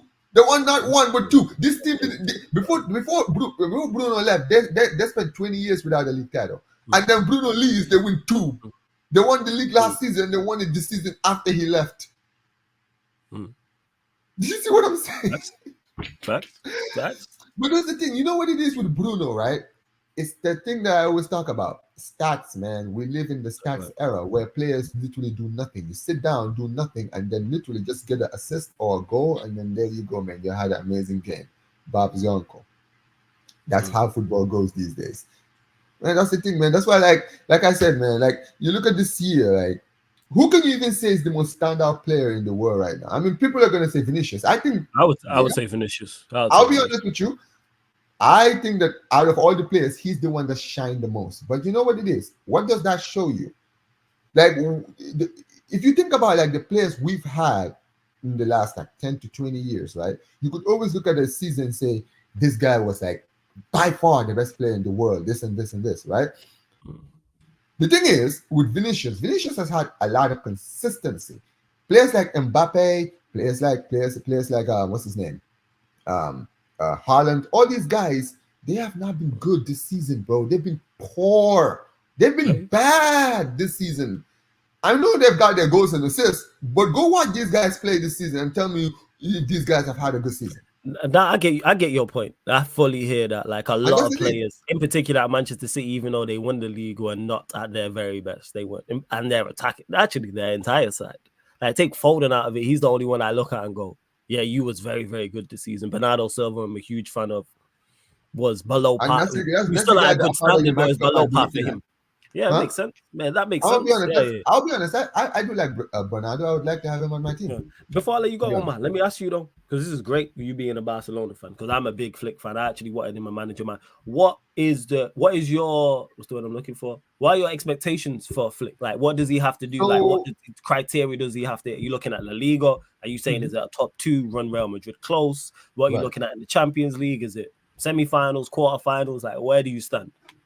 So I'm not expecting much from his first season because managers don't really, obviously this is a new league, new he's going to be bringing his own style and his own formation. And listen, I'm gonna be very honest with you, Flawless. I'm actually excited because I want to see some new stuff. Like I understand that, as Barcelona we have philosophies of the way we like to play our game. Listen, I'm gonna be very honest with you, man. One thing I do like about Flick is that Flick works on the physical side. He is a guy who puts a lot of emphasis on his attacking, and you know what I mean, right? Okay. And also, I do like his formation of the 4-2-3-1. I would like to see how he builds that in our team. How is he going to play us like Pedri? Is he going to play like Pedri like he played Musiala? How are we going to see players like Yamal do under him? Because we saw like when he was at Bayern Munich, how he used Gnabry. Right? How is he going to use those players? What's going to happen to guys like João Felix? Is he going to stay for another season? Apparently, we're looking at Nico Williams from Athletic Bilbao. Are we going to sign him? We're looking at Bernardo Silva, right? He's trying to lure Kimmich to my club. Let's see what happens. Right? I would love to have Kimmich in my midfield because we need a midfielder like him, right? We don't have a midfielder like him in our team right now, right? And what are we going to do about like some of the other players that are in the team? How is he going to use players like Kobashi, right? We're going to see, Araujo, Kobashi. Are we going to see Jacques Cancelo next season? I'll be honest with you. I am excited. I think that, from what I've seen from him when he was at Bayern, like this, I know, it was a short time, but listen, at the end of the day, he put his stamp on that team. And, people are going to talk about what he did in the international, for the German team. Listen, international football and club football are two different things. Some managers actually thrive in international football and are poor. Look at a perfect example I can think of is Koeman. When Koeman was in the Dutch national team, the Netherlands were actually one of the teams that were rising. But then he ended up leaving them and joining us, and then he ended up his tag just went down, right? And then there are some managers who do well in club international football, like Capello. Capello was a good club manager when he was given the England job. He was absolutely poor at it. Yeah, he was poor. Capello was a good manager, but dude, he's not an international manager. Like some managers are not. I think it is very. So you bare minimum what you're looking for. I'm guessing what top 2 in La Liga, and then what okay. So obviously that I think that we're good enough to finish top 2. Okay. Well, how do we do in the Champions League? Who knows? I mean, that I don't know what to expect. But that was one thing. It was in my mind before you said it, but it kind of slipped my mind. Right? It was what was it about it? I just suffered a brain freeze. It's all good, man. It happens. Trust me, it happens. Yeah. I was thinking, because just when you asked me about the Flick thing, there was something I just thought of, and I was just about to say it, and then I just started talking about the Flick. It's all good. You know what? If you're still live, because I still got a few more callers to get through, yo, just call back in and get it off your chest. Yeah. All right, then, no problem. If you're still live, if not, the next one, because I'm going to run fan calling shows throughout the Euros anyway. So don't worry about that. And that's good, man. I'll definitely try to be here. That being said, definitely going to be asking you questions in regards to, because I'm going to, when the season starts back, I'm going to be doing the Liga watch-alongs as well. I'm invested. Flicks at Barca, you are like as a manager. Especially you know what? That's what I just remember what I was actually thinking about, right? It's not even that long. Basically, what it is this. Do you feel a sense of deja vu right now happening in Barcelona and Real Madrid? Because I feel like we've been here before. Do you remember when think about it, right? I know what you're gonna say. Do you remember in the early 2000s when Real Madrid were going like Champions League, when they won like 2 Champions Leagues in like 2 years in a row, and they were having a good team, and what's his name? Florentino just started buying the superstars. While around that time, people forget, because people look at how bad we are, like how broke we are, and don't realize Barca fans, we've been here before. Do you guys remember in the early 2000s? This is what we dealt with. We ended up, we were so broke, because we were so broke that we actually ended up having to deal with our academy players. And it was actually through doing that we actually ended up becoming good again, because we were depending too much on academy players and we didn't have money to spend. And Real Madrid were buying all these superstars, and because of the big egos that those superstars had, the team actually ended up affecting the team negatively. Now I'm looking at this Mbappe thing, and I'm saying to myself, this could either be really good for them, or it could be really bad. Because what is going to happen when obviously, you think about like Vinicius, Rodrigo, and Mbappe. Yeah, bro, that's a front line of dreams. But Mbappe we had Mbappe, Neymar, and Messi. That didn't work out so well. In fact, a lot of the reasons it didn't go so well is because people were talking about like the egos of the players. Now, what are we gonna see at Real Madrid? That's still going to be the interesting part in regards to see how it goes. And that's why I want to watch La Liga. Like I said, not only for Real Madrid, for obvious reasons, you lot would flick. You'll make some form of moves in the transfer window, who you get rid of, etc., etc. So now I'm interested. So yeah, people have said this. On the playback, you will get La Liga watch-alongs. Now, once the times, obviously, the fixtures are announced and the times are announced, then I have to work around it. Because if it clashes with the Premier League at points, obviously Premier League will take priority. But I'm trying to definitely get some La Liga watch-alongs on. But if you do decide to watch some games, just let me know. Yeah, 100%. I can watch. I'll be here. Yeah, man. Pull up. Playback. You already know, man. But Omar, always great talking to you, man. All the time. Yeah, make sure you continue to call him, man. Big up every single Absolutely, time. Man. See you, man. See you. Bless. Shout out to Omar. I know just a few of you lot have been patiently waiting. I'm trying to get to all the calls, but let everyone have their chance. I'm going to speed up some of the calls. We're already an hour and 40 into the show. Jeez. But another member in the cut. It's been a minute since I spoke to him. United fan. Always good chopping it up.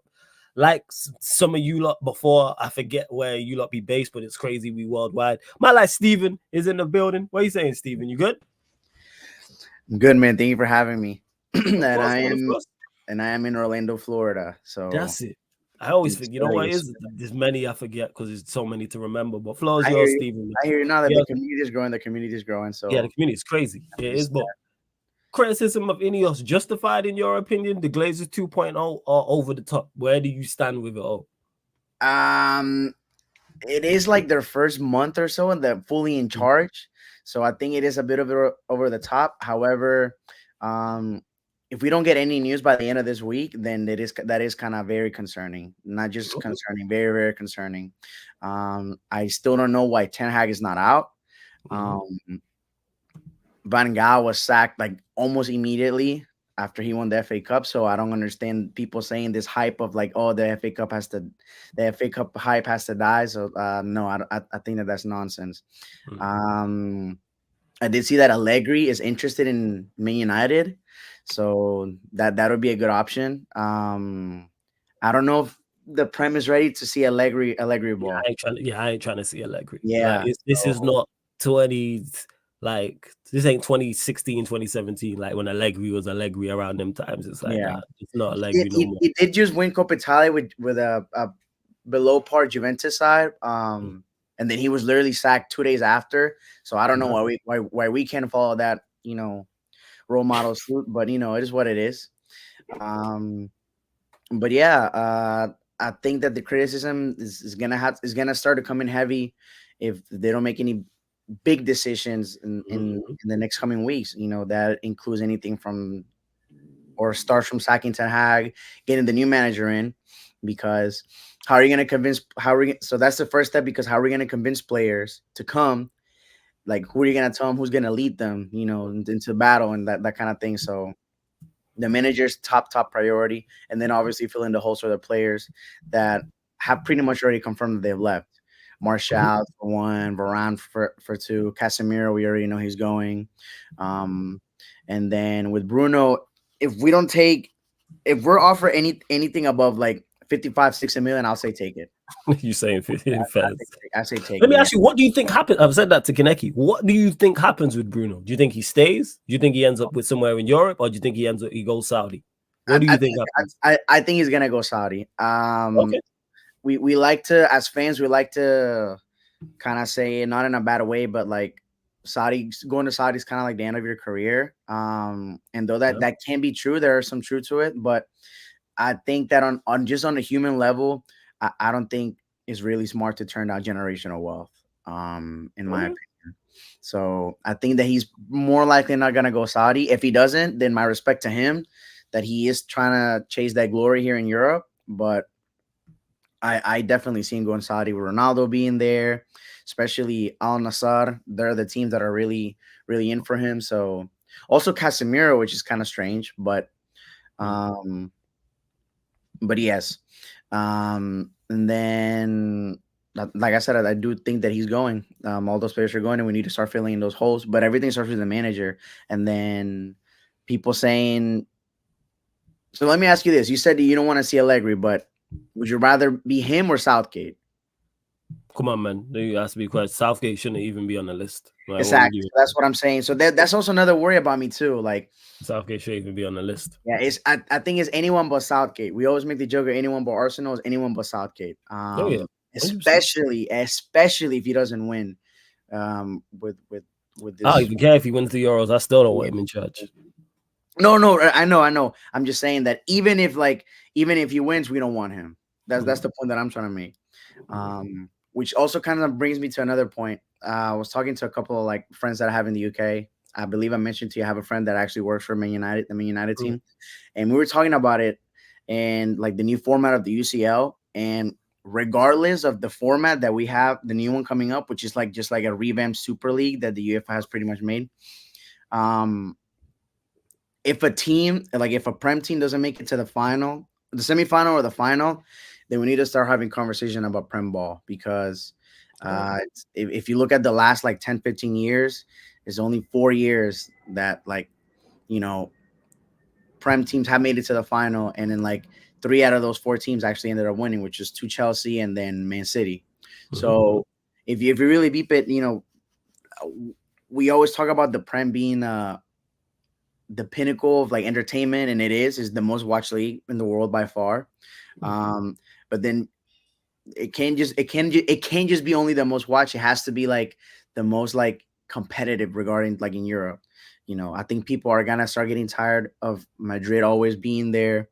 Not tired, but like it's like always kind of always like the same thing. That's why as long as it's not an English club, I'm cool with that. Yeah. We ain't in it. Fuck them. Yeah. So in any way, shape, or form, I'm saying to like root for any Prem teams. No, absolutely not. Especially not Liverpool being there or Arsenal, because you already know me. I hate Arsenal. The fans but the point that I'm trying to say is like just for the sake of the sport, when Mbappe going to Madrid and whatnot, I don't want a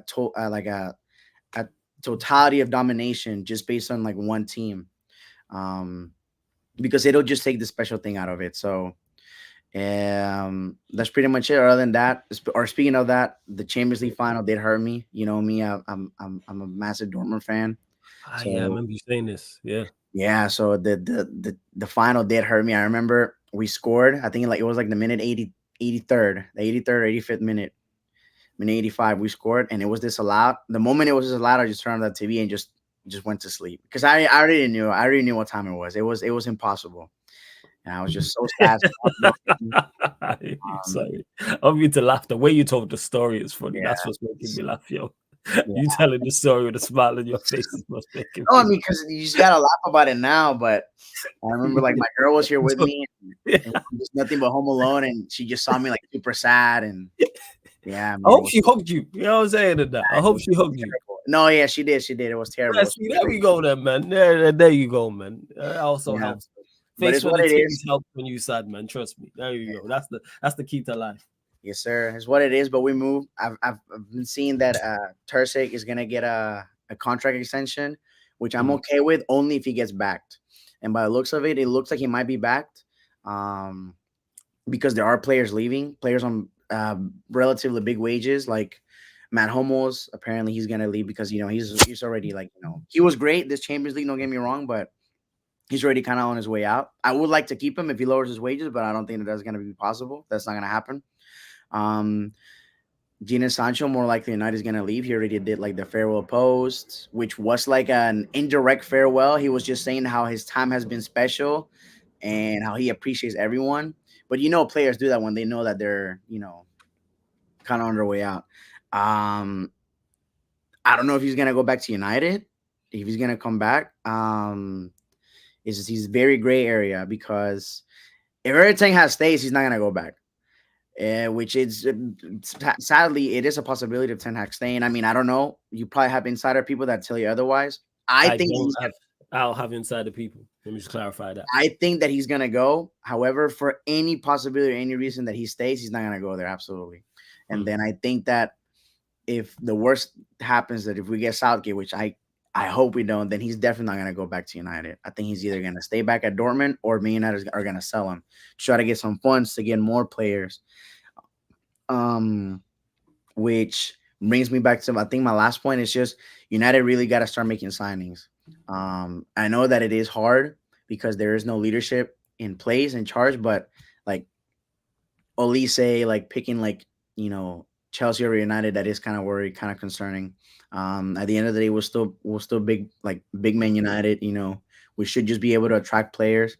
We'll still be able to. Yeah, we'll still be able to. It depends on who they're trying to sign. Though. But I hear you, Steven. But the fact that it is known that Olise is a Man United fan, and we're not pursuing him, and we're not giving him what he wants, is kind of like why I get why people are like really, really criticizing INEOS.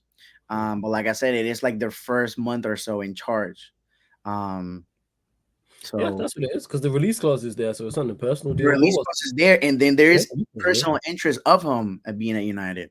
So I hear you, man. This is what it is. And then I guess like one more thing I gotta say is I can't wait to go back to Europe and just like we'll watch games over there, because here everything's so expensive here in the US, man. Like you want to catch like a Copa America game, they're so expensive. It's expensive. It's bad just to go out and have a watch party at yours. Yeah, have like a watch party or something. Yeah, or something. Probably makes the most sense. And then they're like almost every big Prem team are doing like a tour here, and like in the US. Like I'm trying to get tickets to go to the Liverpool Man United. It's gonna be like a friendly game, it's just a tour, but I still want to go. Yeah, of course. Like even those like special games that are like rivalry games, but they're like kind of friendly. Like you're talking like the cheapest ticket you can get are like $120, $150, like all the way at the top. Yeah. All the way.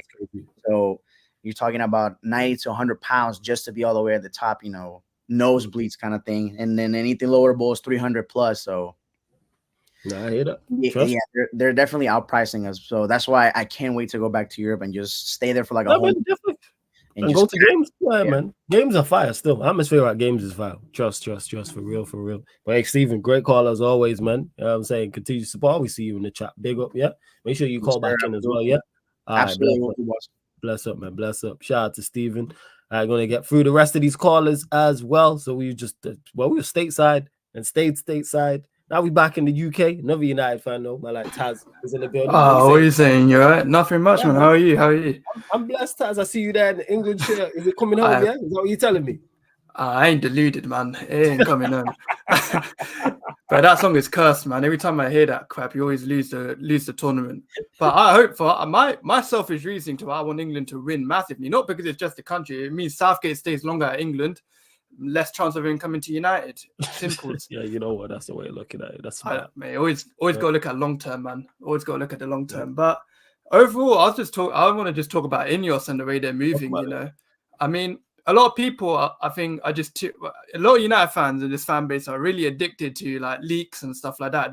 They love hearing the leaks of the club and stuff. And now that there isn't any, they're all complaining. They wanted a footballing board where less leaks are getting pushed around. Now the fact we've got it, you'll never win with this fan base half the time anyway. But I'm not gonna give them like their full on credit now, because that's just gonna be silly of me to give something super quickly.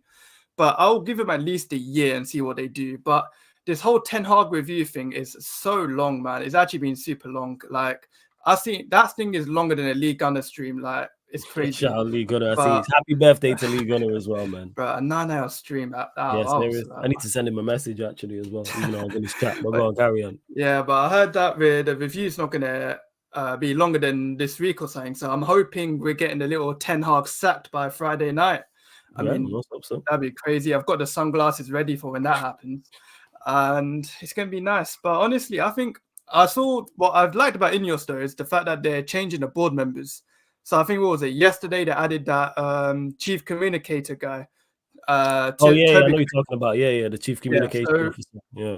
Just because I'm more happy about the fact that no one actually said it until it got confirmed by everyone. Because if this was like from before, you would have like Fabrizio Romano didn't even talk about it from what I didn't see. So I'm happy about that. So I think majority of the United fans that are calling him Glazer 2.0 are majority of the Ten Hag inners really.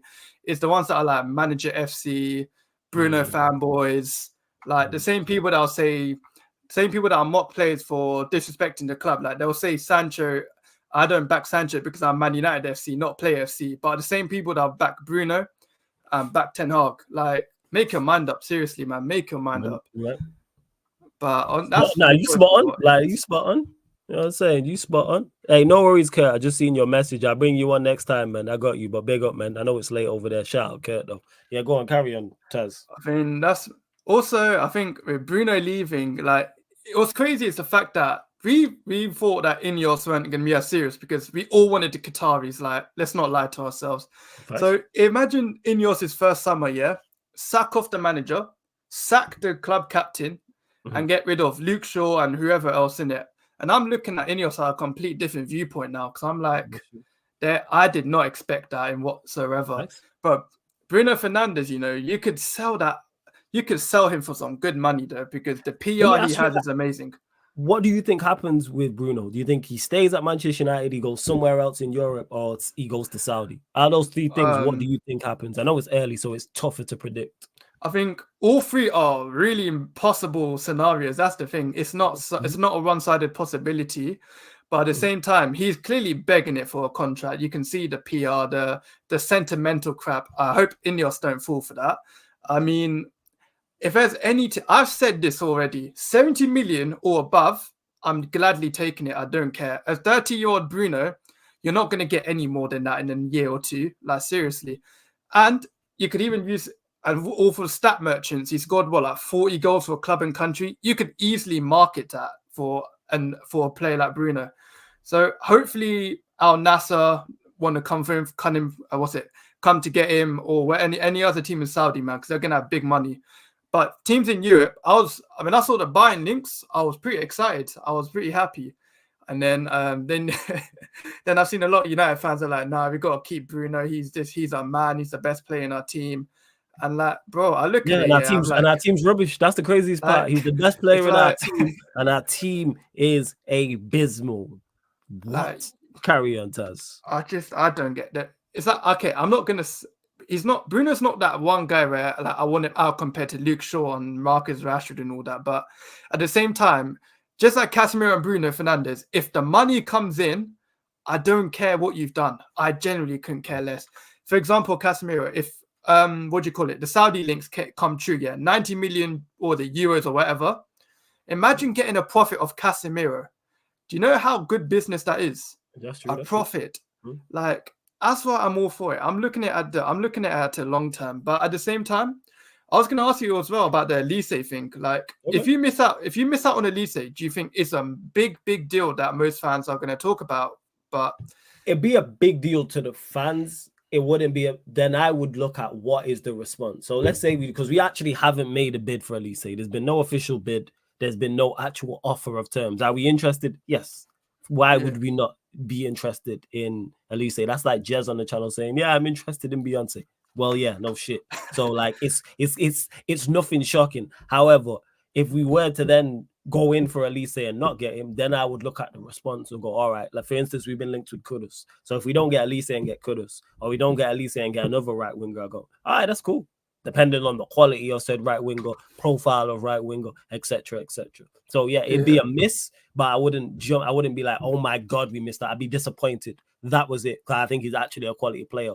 The fan base will go over the top though. Fan base are going over the top about it now. That's where that's where Glazers 2.0. That was one of the facts in regards to it. And it's like we actually haven't made it. There's been no official bid. There's been no offer of terms to Elise. There's just interest, which makes sense. Yeah, for me, I don't think it's Elise missing out, right? Like I wouldn't exactly like give my like 100% like meltdown to it because it depends on what we do. Because we've got too many other priorities when you look at it, like centre mids, centre backs, and left back as well. So because think about it, the next manager we possibly might get, we have Sancho coming back to United. That manager might want to take Sancho in. You've got Amad Diallo as well. So at the same time, I'm looking at like, okay, you can keep the right spot for now, but if you get two good centre backs, a good centre mid, because I don't want Kobe Mainoo getting played every single match this year, and a new left back. Yeah, I won't be fuming, but I'd be like, if only we got him, I'd think about it. But I'd be okay. At least you've focused on other priorities instead of putting eggs in one basket. I guess if that makes sense. Yes. No, that definitely makes sense because the spine of the team is the most important. So you're looking at from your goalkeeper, centre back, central midfielders, striker, and we need all those areas. Donana gonna stay, but to me, I think we need a goalkeeper, centre backs with Varane. We need centre backs. Never mind just the first choice, but also back up to that. We need central midfielders regardless. Let's say Casemiro, Bruno, Eriksson all leave. That leaves us short in that area in terms of quantity and quality. Striker, the only one we have is Højlund. Martial's gone. So maybe you bring Sancho back, play him as a false nine, and then have him as an option. Then you bring in a striker. Then you have three. Well, we got plenty to do. Well, we'll see what's what. But Taz, let me ask you: do you think Ten Hag will be sacked? Man, I think it's what do you call it? At least 85%. But trusting this board is just like I'm not betting my money on it, but like. I just know that I just can't wait for the meltdown if he does get sacked. Like literally, man. Oh, the meltdown! I'll be beautiful. Oh, Taz, it's gonna be beautiful. The first time I would actually enjoy. The first time I'll enjoy a United meltdown if he gets sacked. But the question is, my only worry now is if he gets sacked, my next hope is have we got the right guy on already like on the paper, innit? Like I don't want to hear none of that Pochettino coming towards Old Trafford. I don't want to hear none of the Southgate. It's either the Zerbi and Tuchel for me, and that's literally it. I can or Amarin as well. That's top three choices in my opinion, but that's literally all I want to hear. And then that's me sorted for the summer and happy. Yeah, all right then, Taz. Big up, man. Always good chopping up with you, my guy. Yeah, bless up, man. You just be out here keep doing your thing, man. Because you be cracking me up on the Twitter as well. I see you, man. And you be sending me stuff people send to you. It's mad. But big up every single time, man. Every single time. Bless up, Taz. And I look at this crook about Dante about now Ten Hag. Yeah, Super Mick. And speaking of crooks, look at nephew talking about. Look at this crook laughing at the pain. He's talking about Stephen. Like you don't be here on a daily basis laughing at me about Manchester United. Oh, but when it's someone, don't do that. Yeah, sure, mate. What a trophy for Aston Villa. I'm saying, if you got to put your trophies on the table this season, don't chat to me, people. That's all I'm going to say. But we're going to keep the show on the road. Big up for everyone for their patience. I appreciate it. But I'm here to give you lot a platform as well. Going to another somebody else who was called in before. I hope I don't butcher his name, but man like Kekeletso is in the building. My guy, what are you saying? You good? Bigger, flawless. That's third time lucky you gave me. Yeah, man, there we go. I knew it. I was like, I hope I don't butcher this guy's name because I've done it before. But let me get it right, man. I was like, let me get it right. What are you saying? No, you blessed first and foremost. Nah, my G, I'm good, man. How are you, man? How are you? It's always good to talk to you, man. And I think I'm one of like more of the incognito dons in your chats when you're doing your streams and that. But yeah, man, like we're out here, we're active. And the thing is, like one thing before like we get into the football chat, you always speak about how it's important to give people their flowers while they're still alive. Absolutely, And I think, yeah, man, like have to pay homage to the boy. It's interesting. Like you have like a sort of like underground feel. Sort of like to keep it real. People are like, oh, I'm just gonna grab a meal here. I'm gonna be combing my gear there and that, and it's like it's sort of like that rough. It's the hustle. Like someone said Yeah. it, and it was like if we was Yeah. if Sarcasm City TV was in the 90s, we'd just be on pirate radio. That's it. Facts, We'd be a pirate radio station underground, 100%. That's But us. like you're touching mainstream though. You're touching mainstream. I'm trying, man. I'm trying. I'm trying, man. I'm trying to get there. Shows going to become too difficult for you to manage because the community is just going to be too big. But yeah, man, the authenticity is very, very much appreciated, man. In a time and era where it's very easy to not be authentic. I think we all push to not be authentic, and when you choose to stand by what you believe in and build your community slowly, it's been a steady progression, man, and it's great to see. And I love that. I appreciate that, man. For real. Nah, I just I love hope as you move on, yeah, man, my G, like big up, man. You're one of the real ones. I know. I think it's one of them like terms that's bandied about too much. Oh, he's a real one. He's a real one. but you really are one, my G. It's an interesting one. I think in football, it's always interesting when it's the conversations we have when it's the off season. And I actually want to know what you think in terms of INEOS and the Glazers sort of like 2.0 kind of like situation, because I know fundamentally like what shows your intent is the actions you take, and big up, big up TJ for the raid, man. Big up everyone who's just locked over from TJ Warren TV, man. Make sure you go subscribe. We'll be here later on tonight, 1 a.m. UK time for the United Arsenal show, people. Yeah, go on, carry on, my done. But yeah, I just wanted to say, like, I feel it's when Clearlake and Todd Bowley took over, I remember there was like quite a period of silence as well. People were asking what's going to happen with Marina, Peter Cech, Ray Tete, and then also like this massive boom of like changes all over the show. Like, they sacked the entire board, put in a new board. They were sacking this guy, sacking that guy. They even sacked the groundsman, right? And everyone was gassed. It's like, oh yeah, now we're getting our reports. Now we're getting our dopamine hits. And then 2 years later, people are crying like, oh, we should have been a steadier progression. We should have kept, some people at the club that were there so that the procession could have been a little bit easier. And I'm seeing it right now with what's happening with INEOS and, with Manchester United. I think people are literally reacting to the fact that it seems like Olise might go to Chelsea and not Manchester United. But the reality of the matter is this is sort of like an entity that has come in with a particular mandate. I think what a lot of people are forgetting is that mandate does have business objectives. Even though INEOS, the people are coming in saying that, oh, they'll be handling the sporting operations. Well, those sporting operations must also make business sense. You get me?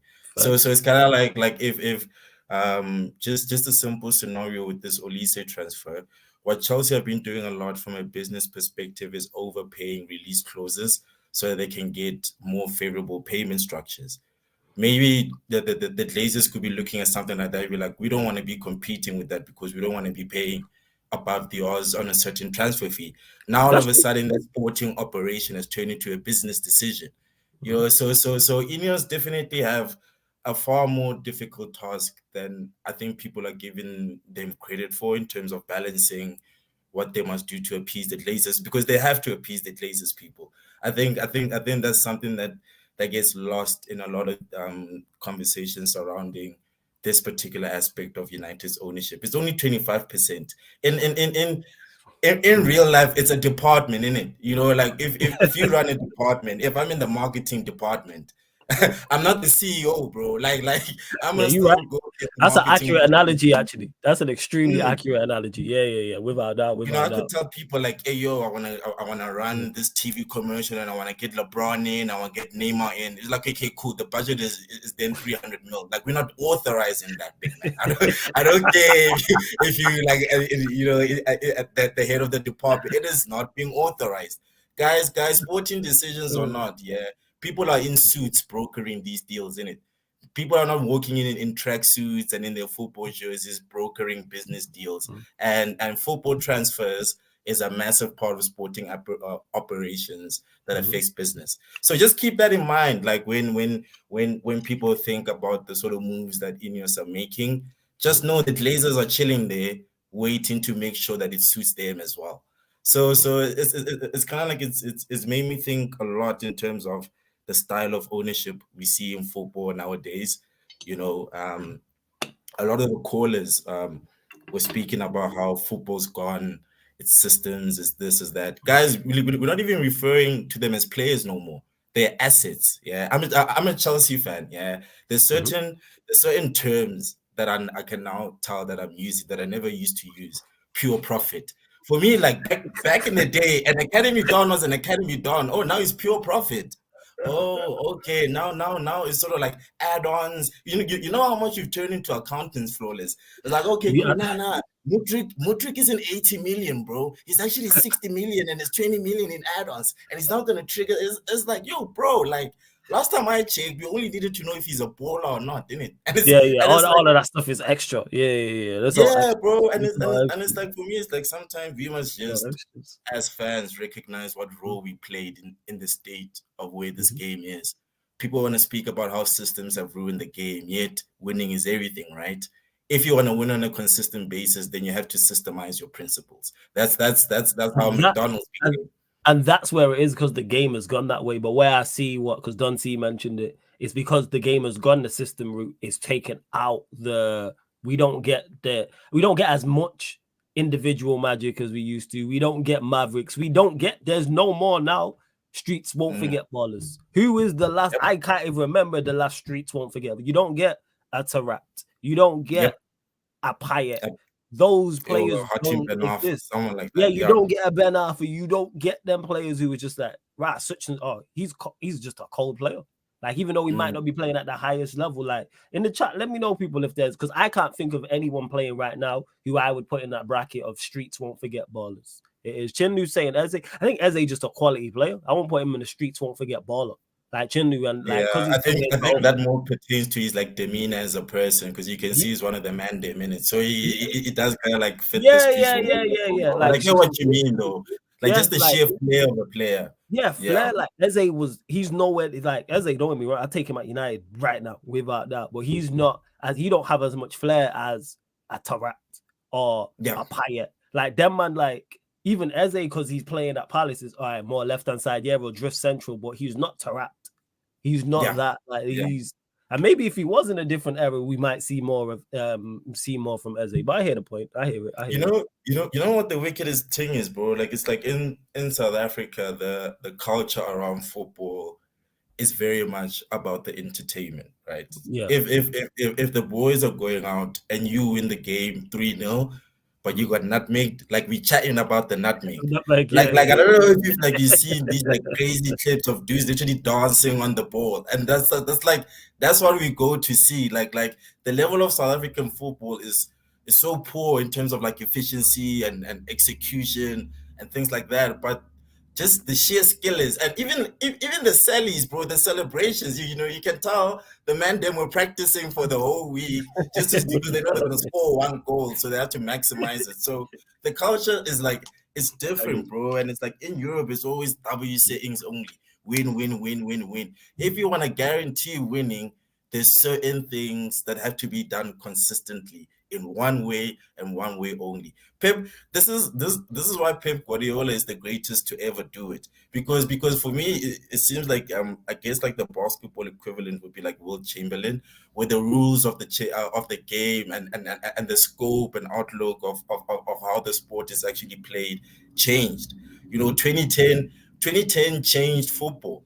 You know, when Spain won that World Cup in South Africa, when Iniesta put that ball in the back of the net, it sort of like crowned that type of football. Yeah, that era, as that the way became that to era. go. Well, Yeah, the way to go. This is where, and it's funny because what people want to speak about systems, but systems have always been prevalent in football. When Pep Guardiola moved John Stones in that DM position and he was just sitting in front of the three center backs, that was sort of like a tactical system that was used in the 1930s in Italy. That position was called a libero, which is kind of like a sweeper. I'll take it back. I said libero, you know, that is taking so it back. so it's kind of like Pep Guardiola just reeled back something from the 1930s, and man was picking it up, calling it a major tactical shift. That is kind of like, well, tactics have been a thing in football since the 1930s. Yeah, People are speaking about total football. Total football is a tactical system. Donkeys years ago, that is a tactical system. So it's not necessarily the fact that things are system based. Systems are always there because this is what managers get paid the money for. They are there to develop tactics that exploit certain positions on the pitch that allow football players to express themselves. It's just that now just the sheer level of quality of football has just dropped. Like everyone now is cooking Jude Bellingham, and he's literally in the running for a Ballon d'Or. Everyone is sort of like, yeah, Vini's cold, but like Vini was a squad don 10 years ago. I'm sorry, he's a squaddy. Like he's a squaddy. He's like, improved though. He's improved crazy. Cole Palmer's cold. Yeah. Palmer 10 years ago, he's been drip fed minutes, right? He's someone that is sort of sprouting out because there's Eden Hazard, you know, there's Joe Cole, there's Damien Duff, there's Ian Robin, there's you know, like think of a Alvaro Negredo, bro. Don't you think it'd be an 80 million pound striker now? If there is certain players I look at and go, yeah, like if you was in this era, how much would you be? And in your era, you was either second tier or third tier. Now I get your point, but let me ask you, Enzo Maresca, where do you stand? Good appointment, not happy about it, thoughts? Last time we spoke, I told you I'm Pochettino out, and I was Pochettino out, and I think that remains the right decision. For me, I think what us as Chelsea fans need to realize is that the football club is finished. If Chelsea win, it's not going to be because of how the club is run. It's going to be in spite of it, right? So what Enzo Maresca needs to be is a miracle manager. That's what these guys are saying. I don't know him. I don't know anything about him.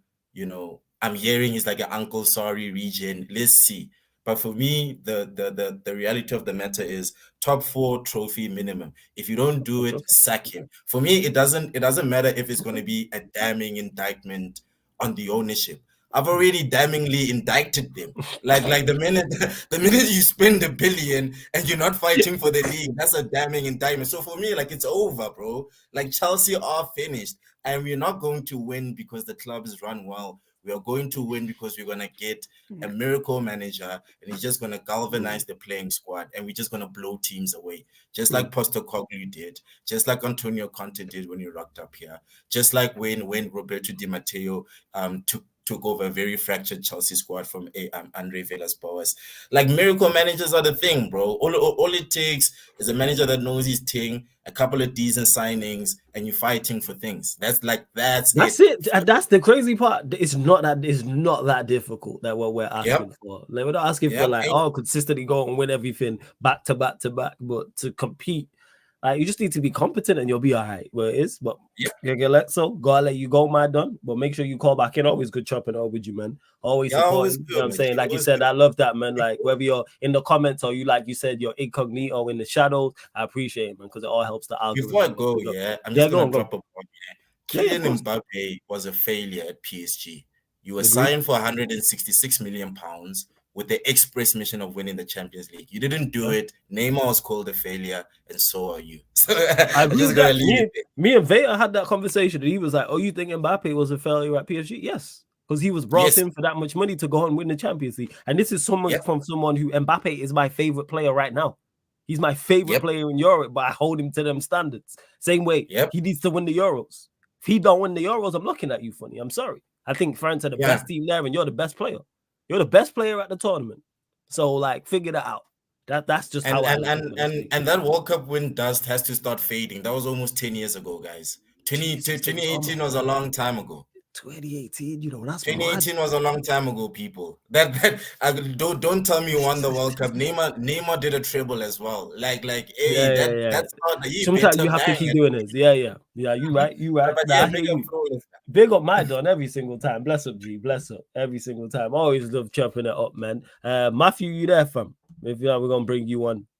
All right, no stress. What you saying, Matthew? You good? Let me know. Yeah? All right. Let's go to Matthew. You know what I'm saying, ever opinionated. His sports show. What you saying, Matthew? INEOS criticism justified, or are they Glazers 2.0? Talk to me. You're on mute as well, fam. Yeah, Yo, hello? yes. Yeah, you just put yourself back on mute, fam. Yeah. What's it? I'll start again, big man. Cause what's it? Oh, see, no stress. So I was saying, good to have you on, etc. Hope you are blessed and all that good stuff. INEOS criticism justified, or are they Glazers 2.0 currently, in your opinion? Where do you stand? I think Glazers 2.0 is a bit extreme in my opinion. Is it slow? Yes.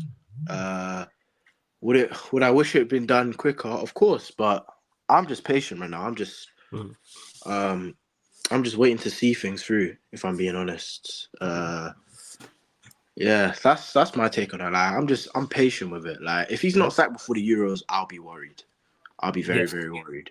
I hear that. But I think it will be done before the Euros, so I'm not really too like angry, annoyed, or pissed off. Like, I'm just composed right now. That's what it is. That's what it is. I'm just composed. Now that's very fair. That being said, on Ten Hag, do you think he will be sacked? In your opinion, Yeah, you think 100%. he's gone? Yeah, I think he's gone. Okay. Like, some of the comments in his press conferences, like. Yeah, no stress, but it's all good. You lot run up the likes, man. Hit the subscribe button. This is Sarcasm City TV. You already know. I'm saying I get interruptions at times as well for any regular watchers as well. So big up. But yeah, go on, carry on. But obviously, I think he'll be sacked 100%. Like, some of the comments I've seen in his press conferences, like, yeah, he's gone, man. Like, talking about, if they sack me, I'll win trophies elsewhere. Mate, you're not Jose. You're not Jose, bro.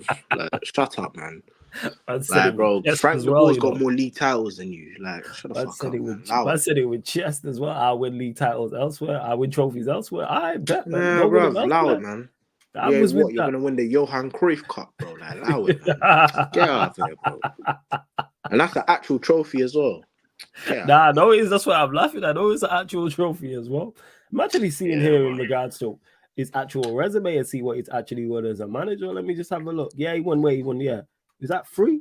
Yeah, he won 3 Eredivises, the Johan Cruyff Shield, like you said, and also 2 of their. I think that's their version of the FA Cup, as well as the FA Cup over here and the League Cup as well. But go on, carry on, fam, carry on. Yeah, but I want to address something. So the Champions League final, Real Madrid winning it. I've seen a lot of United fans like getting onto Sancho, and I watched that final from minute 1 to minute 90. And I'll say this now: in the first half, he was okay. In the second half, yeah, he was a bit quiet, if I'm being honest. And if I'm being honest, I feel like Man United fans are doing way too much with how bad his performance was. Like, I feel like they're doing way too much. A lot of them, by the way they talk about him and his performance in the final, I know they just weren't watching football. I'll be real.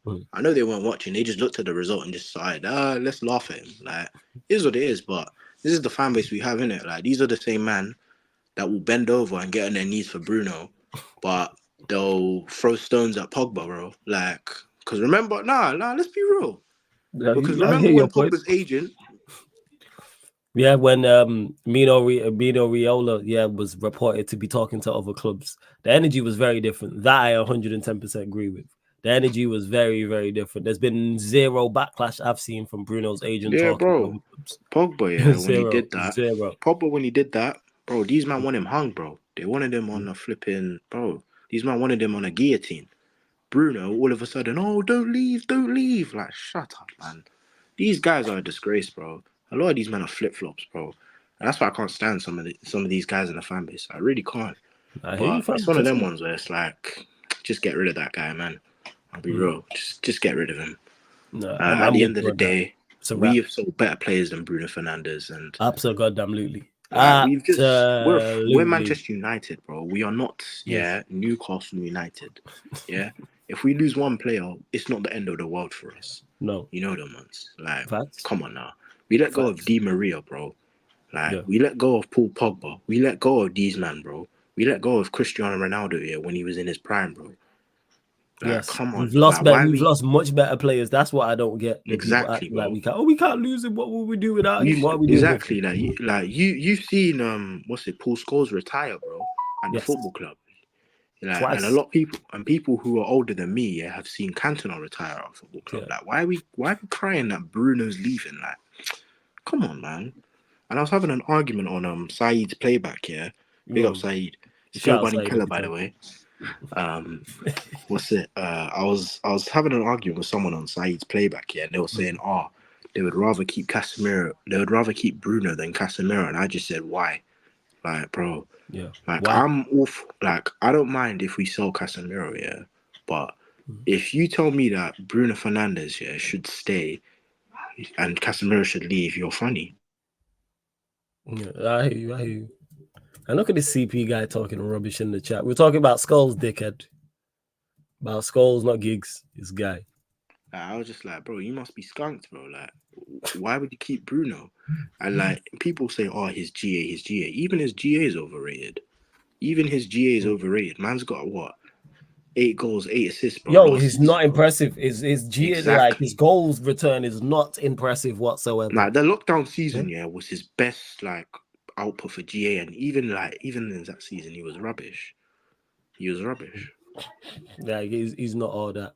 And you know what, Chindu? I'm just gonna bypass that last comment because I don't know what's going on, but hey, you lot be moving wild. Anyways, I got a bounce. Hey, but Matthew, big up, man. Yeah, man, do your thing, man. Always good chopping it up with you, man. And make sure I always see you in the chat. So love for all the support, man. Appreciate it for real, Let's up Young G every time. Big up Young G. Shout out to Matthew every single time. Let's go to someone who was one of the earliest callers. Yeah, CP, we're going to get to you. Don't worry in it. Let me get to LT and then you and Noah will join at the same time. So like I said, a caller who's been, was when we was doing fan calling shows on Twitch, one of the earliest callers from then, man, like LT, the Don is in the building. LT, what you telling me? Long time, man. You good first and foremost? Yeah, I'm good, bro. 2 hours. I'm good, bro. 2 hours, 27 minutes. Is that a record? Is that a record for the longest? Yeah, probably for the fan calling show, yes. But was it Kekaleto who said it? Damn. The fan calling shows are getting longer, but I do my best to get to all the calls. So I appreciate the patience from everybody, man. I appreciate it. I'm just trying to let everyone have their say. But let me ask you, LT, criticism of INEOS justified, or is Glazers 2.0 too far for you? Okay, I'm possibly going to cause quite a stir in the group chat and possibly beyond, but I think INEOS being deemed Glazers 2.0 is bullshit. It's bullshit. But let me just say this: what they're actually doing behind the scenes is actually really, really good. I actually like how they're moving, changing the whole structure piece by piece, taking people out. They even be like, "Hey, if you don't want to fuck with Man United, then you can leave." Redundancy and shit. So I low-key like the way, I low-key like the way that they're moving. We didn't see the Glazers actually moving like this before, so at least with INEOS, the INEOS group, because they know how to deal with the football side with Nice.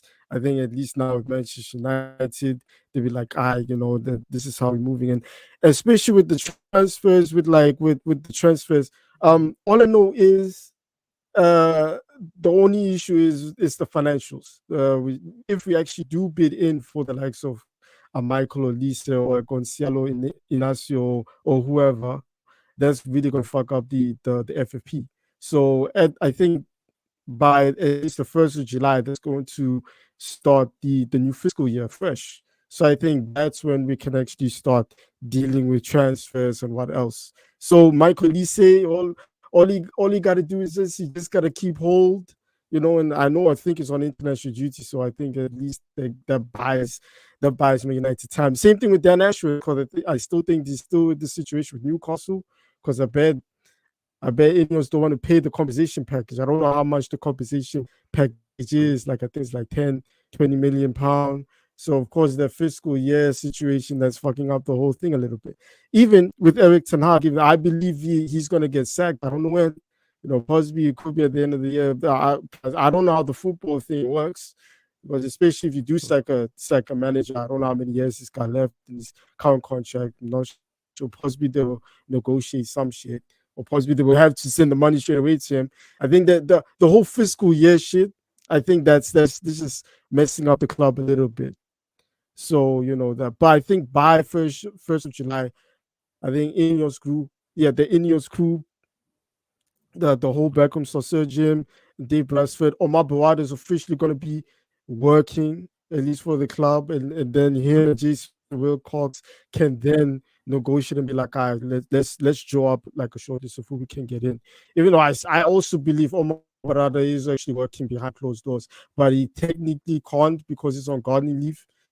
So, but yeah, I don't know about the ins and outs of business, but at least if we can just keep patient for at least 4 weeks, when July 1st hits up, we can play the Bone Thugs and Harmony song first of the month, and hey, it's gonna be all cool. Yeah, it's gonna be all cool. Man. So that's just my opinion. Well, see, and because we've not spoken the longest as well, what do you think? I was going to say. Let me ask you: do you think Ten Hag will be sacked or not? What do you reckon? Do you reckon he's staying or going? Yeah. You reckon he'll be sacked? Yeah, he's going. He got sacked when we got kicked out of the, not really when we got, but when we got eliminated from the Champions League, man. Okay, Last so you place, reckon he was gone? and just him. Yeah, he was Okay. gone by then. But of course, like the cases, they were still like dealing with like, oh, well, we got still waiting for either Qatar or INEOS to come in, and now the INEOS come in. Possibly when did it come in? January, was it? January or Feb? February. But February. INEOS is February. They of course, yeah. So definitely they had to look back and be like, okay, this is what he did. But of course, him getting out of the Champions League group, the way he did it, and him ending the season minus goal difference and 8th place, despite him winning an FA Cup. People also, I hope people don't forget when Wigan won the FA Cup in 2013, they got relegated. Okay. Yeah, they did. Yeah, they got relegated. I think Roberto Martinez, I think he got sacked. But just at the end of the day, they still won the FA Cup. So it would be like, oh, we beat Manchester City. So even though Eric Ten Hag did win the FA Cup, it's a cherry on top of a huge shit cake. And yeah, I think it doesn't really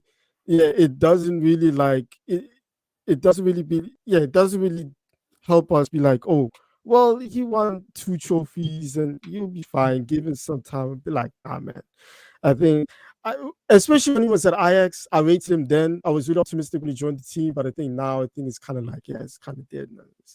It's kind of, he kind of shot himself in the foot, especially, yeah. Bruno, sorry to cut you. I just wanted to get you. Bruno, obviously, he's been linked with a move away. Do you think do you think he goes somewhere in Europe, or do you think he goes Saudi? What do you reckon happens? It really depends on the whole situation of the club, new manager. I think possibly, so you reckon it's manager based. I think he just wants to, I think he just wants to see where the club is at and all that shit. I think it could be a whole combination of things. Possibly new manager, possibly see if Eric Ten Hag stays. If a new manager does come in, then of course the new manager will look at Bruno and be like, all right, this is gonna be the guy. I think Bruno's got a contract till 2026, and he's over here asking for like more money to be on the same wavelength as Sancho and Rashford, which I would say it is justified. Okay, if I was him, I'm the captain of the team, and I've been doing some shitty performances, but on some occasions when he's on form, he actually does some mad shit like that pass he does. That assist that he did to Kobe at the Africa final, which unfortunately he doesn't actually do on a consistent basis. But that's fucking Bruno. But yeah, it's kind of justified of him wants to be on that same contract as Rashford and Jadon Sancho, because Sancho's supposed to be still getting paid that much while he's wearing the black and yellow. And Casemiro, he might leave as well to Saudi. I bet them Saudi motherfuckers off offering like 80 mil, bro. Hey man, Yeah, hey, they Saudi give us don't that take the shit. whole team, man. But hey, Get rid of everybody, man. I hear you, LT. hey, I yeah. hear you. But Hey. if he wants to go to Saudi, go get that cash. And Ronaldo's over here calling everyone like, you know, he's forming up the Avengers and shit like that. Saudi. Yeah, So man, go form the Avengers if over he there. wants to say, yeah, go I'm for with them. that. 125 million, you can't even and walk away from that. Yeah, I can see your name as well, Mbappe's agent. You must be over the moon about Mbappe getting that move to Madrid and looking forward to watching Real Madrid next season, I'm guessing. Yeah, man. Not really over the moon. I think this is the worst kept secret in at least since I would say 2022. You know, especially. But I'm relieved for him because especially like in the press conference, he was over here. He was spitting some mad bars. You know, he was spitting some mad bars in his press conference. He was over here saying that he was relieved. You know that the board, like the hierarchy of PSG was telling me that beginning of the season that I could not play anymore. And Luis Enrique and Luis Campos, the sporting director, was like, no, let him play. And so he was like, you know, and of course, like I think there was late news coming out saying that, like, basically Nasser Khalifi was like chaining this nigga, like it was so peak, like back 2022, when definitely I thought he was going to go to Real Madrid. I think it was advanced as well. He was forced to sign that new contract because of the Qatar World Cup. And Qatar was like, we're going to market this guy because he's the French guy. He's the youngin. It almost came to fruition because he did score a hat trick at the final. But who was the guy that won it? Messi. And Messi, of course, was playing for PSG at the time. But I'm relieved for him. Mbappe, I think now, Real Madrid, they got to win the treble next season, bro. They got to win the treble. They haven't won the treble ever in the history, you know. They got to win the treble now with Mbappe. You know, it's gonna be a madness, bro. And even though, like, I will even echo what Moy said. Well, back then in the days when he says we should be like Manchester City. I think low key now when INEOS when everything at least it's working nicely. I think low key we should move like Real Madrid because you see the buying these youngsters. They're not even buying these youngsters for like big money. They actually the scouting system there is immaculate. You know, I kind of rate Real Madrid of how they're moving in and shit like that. So, and I think looking at that list that the INEOS has of what they wanted, like they want to sign Galacticos. I think if they really follow that, I think it could be 10 out of 10. Really depending on the manager.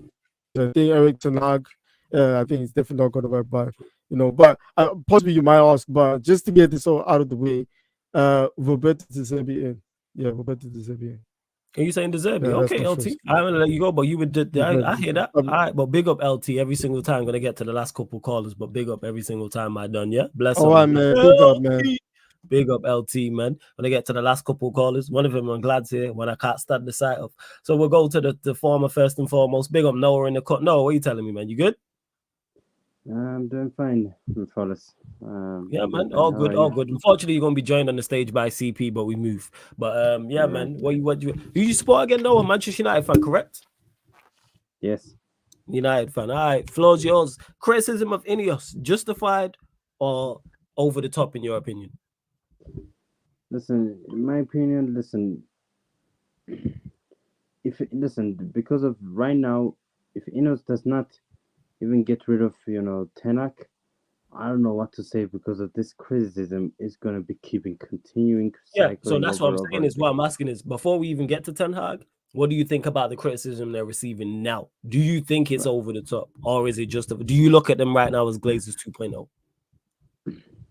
I don't think, I don't think for me it's not like the Glazers 2.0 for me, in my opinion, because right now INEOS are getting so many the borders dry, some of the that we had long time ago. You can say right now they have brought a new CEO, Ahmad Rada, even so many, the borders that we wanted, okay? But what I expected that it's the next season is that if they bring, a good managers, for me, in my opinion, let's see what happens. Whether if we have to get, good player, how much they're gonna give us, even the structure to build, the stadiums, even building, the Old Trafford. It depends how long we have to build it. It will take a year because to spend that kind of money. That's the question we have to find out. First, let me ask you, what? Do you think Ten Hag is sacked or do you think he stays? Prediction. I mean, listen, Ten Hag, it has to be sacked.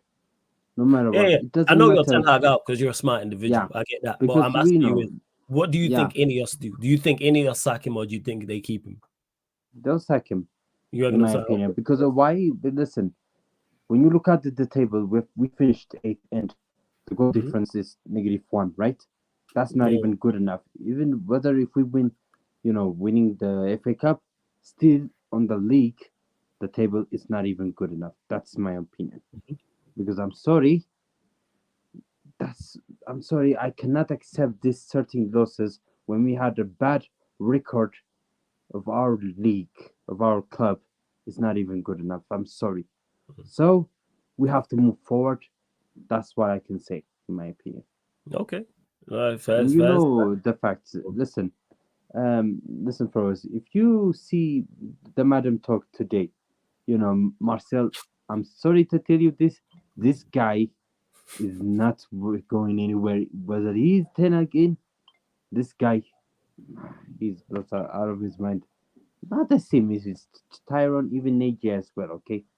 But listen, as what we can do is that we cannot even trust the process of our club because every time we keep saying those words, it cannot change anything. That's my opinion. Reality. But let's see what happens. But whether if we get a new manager, I pick, Robert De Zerbi, in my opinion, because he's he's a good manager, but I know he's not at the level of like Pep Guardiola or even Carlo Ancelotti. You can name so many the greatest manager that we have seen in a long time, but it depends if he's ready enough to be our club. That's the main thing. Will be on his project? Let's see what happens. So that's what I can say. We'll see. Unfortunately, Noah, you know what I'm saying? You've been joined on the same panel as CP. It's just unfortunate. Yeah. So my apologies in advance. Oh, CP, what are you saying, fam? You good? Yo, things moving mad, fam. Yo, audio's moving mad. He'll be back. Even his audio don't want to hear him. I actually want to hear what he's got to say. The joke, man, it is. That being said, while we wait for him to come back, Noah, let me ask you another question. Bruno Fernandez. Do you think he stays at Manchester United? Do you think that he goes somewhere else in Europe? Or do you think he ends up in Saudi Arabia? Listen, everyone I know, because of his performances, sometimes I know we criticize too many. We criticize too many times Bruno Fernandes because of his performances. Not just that, you can say McTominay, every single player, because it's not on him, it's on the manager, in my opinion. Because if we want him, so I think maybe he will stay next season, in my opinion. You think he stays? Okay, that's what I can say. And for us, that's first. CP, what are you saying? Sorry, can you hear me, guys? Yeah, the audio's better the now. only thing that what's frustrating me that listen, Ten Hag is lying about is the injuries case. Yeah, it's just because foolishness, man. When you look at the final, do you think some of the injuries came back and we beat against Manchester City? You think that had happened? The confidence of the performance were back.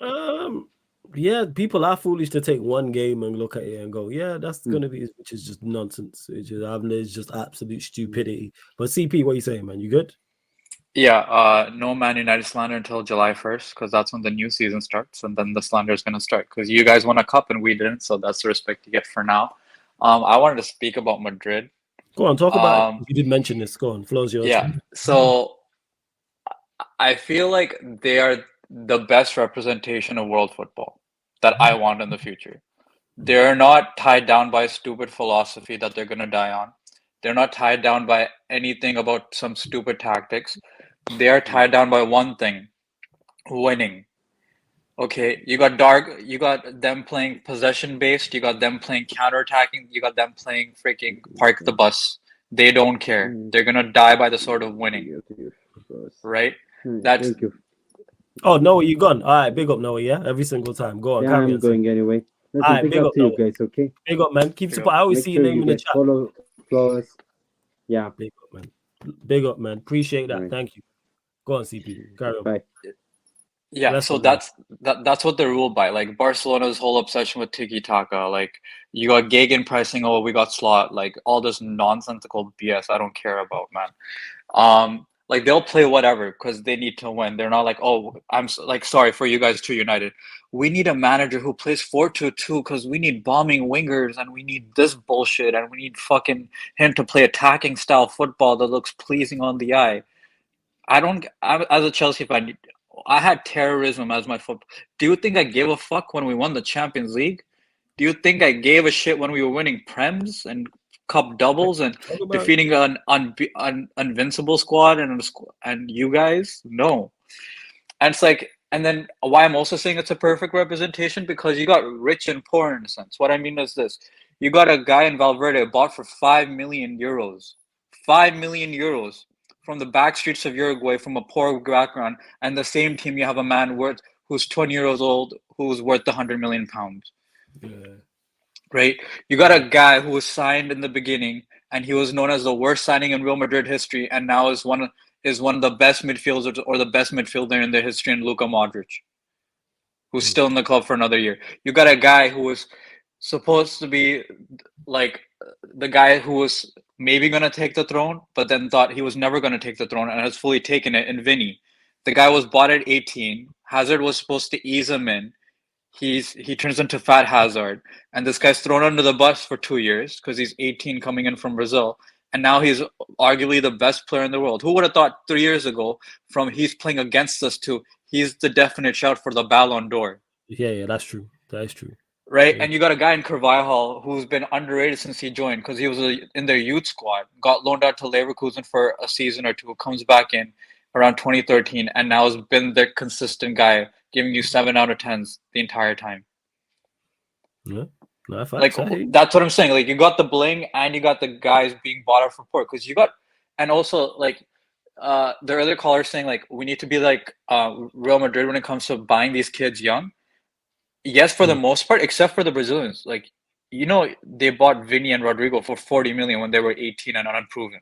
They bought Endrick right now for 60 million right now, 60 million euros, so 55 million pounds. You know what the crazy part is as well, though? They're not scared. Let's say Vinicius Jr. didn't work out. They would then go inside another wing. Exactly. Like if Endrick don't work, they'll go sign. They have Mbappe anyways. There's no sentiment. Even let's say Mbappe don't work. If Mbappe don't work, they'll go get the next one. They did that to Ronaldo. Ronaldo was still at his prime. He wanted a 3-year extension. That's all. So basically his Juve stint when he was still banging in goals. And because Paris didn't want to give that, they were like, you can fuck off to Mr. Champions League. And then they basically created another Mr. Champions League in Vinny for the past 3 seasons. You mentioned it with Hazard, it didn't work. So guess what? I was saying and that. Guess what? When it didn't work with Hazard, they went and signed somebody else. That's what they did. And then you know how we were wondering, like, oh my god, there's so many midfielders. How are they gonna put in Camavinga and Tchouaméni and Kroos and Modric and Jude Bellingham? Well, some games Camavinga played left back. Some nowadays Modric this season, next season we don't know, was coming off the bench as a super sub for Toni Kroos. They don't give a fuck. They'll figure it out. Do you think if Mbappe doesn't bang, they're gonna play Endrick? They don't give a fuck. And if Endrick doesn't bang, they'll buy someone else. Because that's how this team is run. And that's how it should be. Exactly. That's the thing. It's like I hate this whole like thing about like I'm sorry, Barcelona. Everyone's focused on tiki taka. What has that gotten them now? It's been 10 years almost since they won the champs. 10 years. 2015. 2015. They've not done anything since then. They got the defeat in they made that amazing comeback the year after in PSG, but they got defeated by Roma and countless other teams. Crazy. They got destroyed by Bayern by 8-2 in a single game, not on aggregate, in a fucking game. And 2 goals by Coutinho, who they loaned out.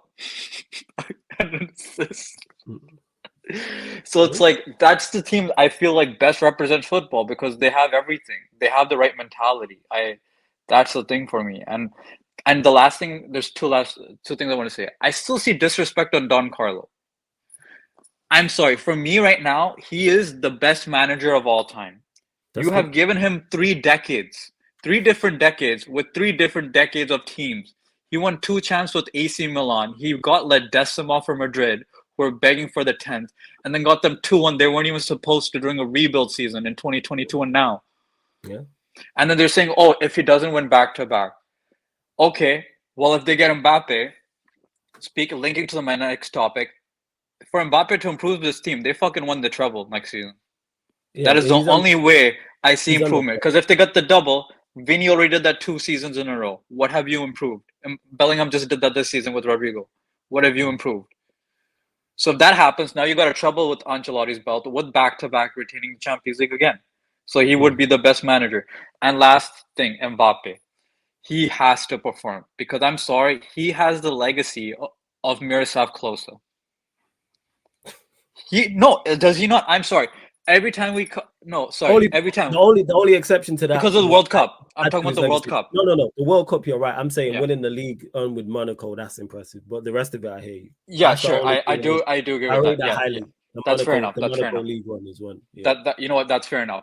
But after it's because every time we talk, because no one talks about the Monaco League anymore. Anyways, what does everyone talk about? His 2018 run and his hat trick in the World Cup final. But I'm sorry, he also didn't perform in the last Euros and the Euros before. So it's been a time where he only apparently performs in the big moments every 4 years. So you're telling me twice in a decade is this what I'm gonna get from a guy who's the best player in the world? So this Euros they have to win. There's no excuse for him not to win. I agree with that. I've said they have to win this. And he's one guy. Because he went to a final World Cup, and there's no Argentina this time. There's no Messi stopping you this time. You have to win this. Because otherwise, I'm sorry, you do have a similar legacy to Klose for me right now. Because we only talk about, like, the World Cup achievements right now. So, but, like, it's not like he's not a great player. Like, he's still top 5 in the world for me. But right now, without a doubt, Vinicius is the best player in the world. You're looking for him to deliver the same way Vinicius Jr. Because he was for the next 3-4 years, won nothing. You'd be sat and rightfully so saying, "Hey, Vinicius Jr. The last time you did something was 2024. It's now 2028. We need something to do." I'm gonna rate Steve Warrior Jake. Yeah, sorry, and the thing is, like, here's the thing. It's because I feel like he was crowned king before he earned the throne. Okay. You know what I'm saying? Like 2018 got him the throne basically because he's won the World Cup, but then he hasn't done anything in the champs. Because their best season was with PSG when people were saying Neymar was carrying this team. Yeah. And Mbappe was in similar scoring positions as Vinny. And Vinny scored. Yeah, I get right? you. That's the thing. He's got it because he looked. And for me, because I didn't expect Vinny to be the guy either. But then he took, for me, he's worked for the throne. He's earned the throne through his accolades through 3 years now for me. So that's the last thing I want to say. So thanks for that. That's all good. That being said, I know that you might be. Are you about with running clubs? You about an hour? If you're not, it's calm because in an hour. Yeah, pull up, man. Pull up to the playback because we're gonna run in an hour. So that being said, everyone, we're live in 1 hour, just over an hour from now, 9 p.m. UK time, on the Sarcasm City TV playback. Big up to all the callers. Big up everyone that called in. Big up everyone that was in the chat. LT asked, "Is this a record?" Yes, it is. Big up to Kaletsko, who also said the fan calling shows are getting longer simply because the community is growing. The city is growing, man. It's more like a sarcasm country. Never mind sarcasm city, but we're here, people. I will continue to run out these shows without doubt. During the Euros, there will be once every 3 days, people. So you'll get watch-alongs here on the YouTube and on the playback as well, and then you will get a fan calling show after the last game, or you'll get the Euro 2024 podcast Yardman edition after, or you'll get a Sarcasm City Sports Q&A after. Also, on top of that, if some big news breaks regarding Manchester United, you'll get a Mandem United podcast. If City, then Mandem United podcast, Mandem City podcast, Arsenal, Liverpool, Chelsea, Spurs, and so forth, people. And yeah, Warrior J, we're going to redirect to Steven. So all you need to do is put 16/10 raid, people. 16/10 raid. I'm going to go get something to eat quick before we're back live on the playback for an hour. In an hour. And then we're live here, 1 a.m. UK time, Manchester United Arsenal show, Mandem United podcast. We're going to talk from the Arsenal podcast, myself, TJ, and Tony, people. So love to everyone who's locked in. Big up. And this has been Talk Your Ish, the fan calling show, live on the Sarcasm City TV YouTube. Thank you very much for tuning in.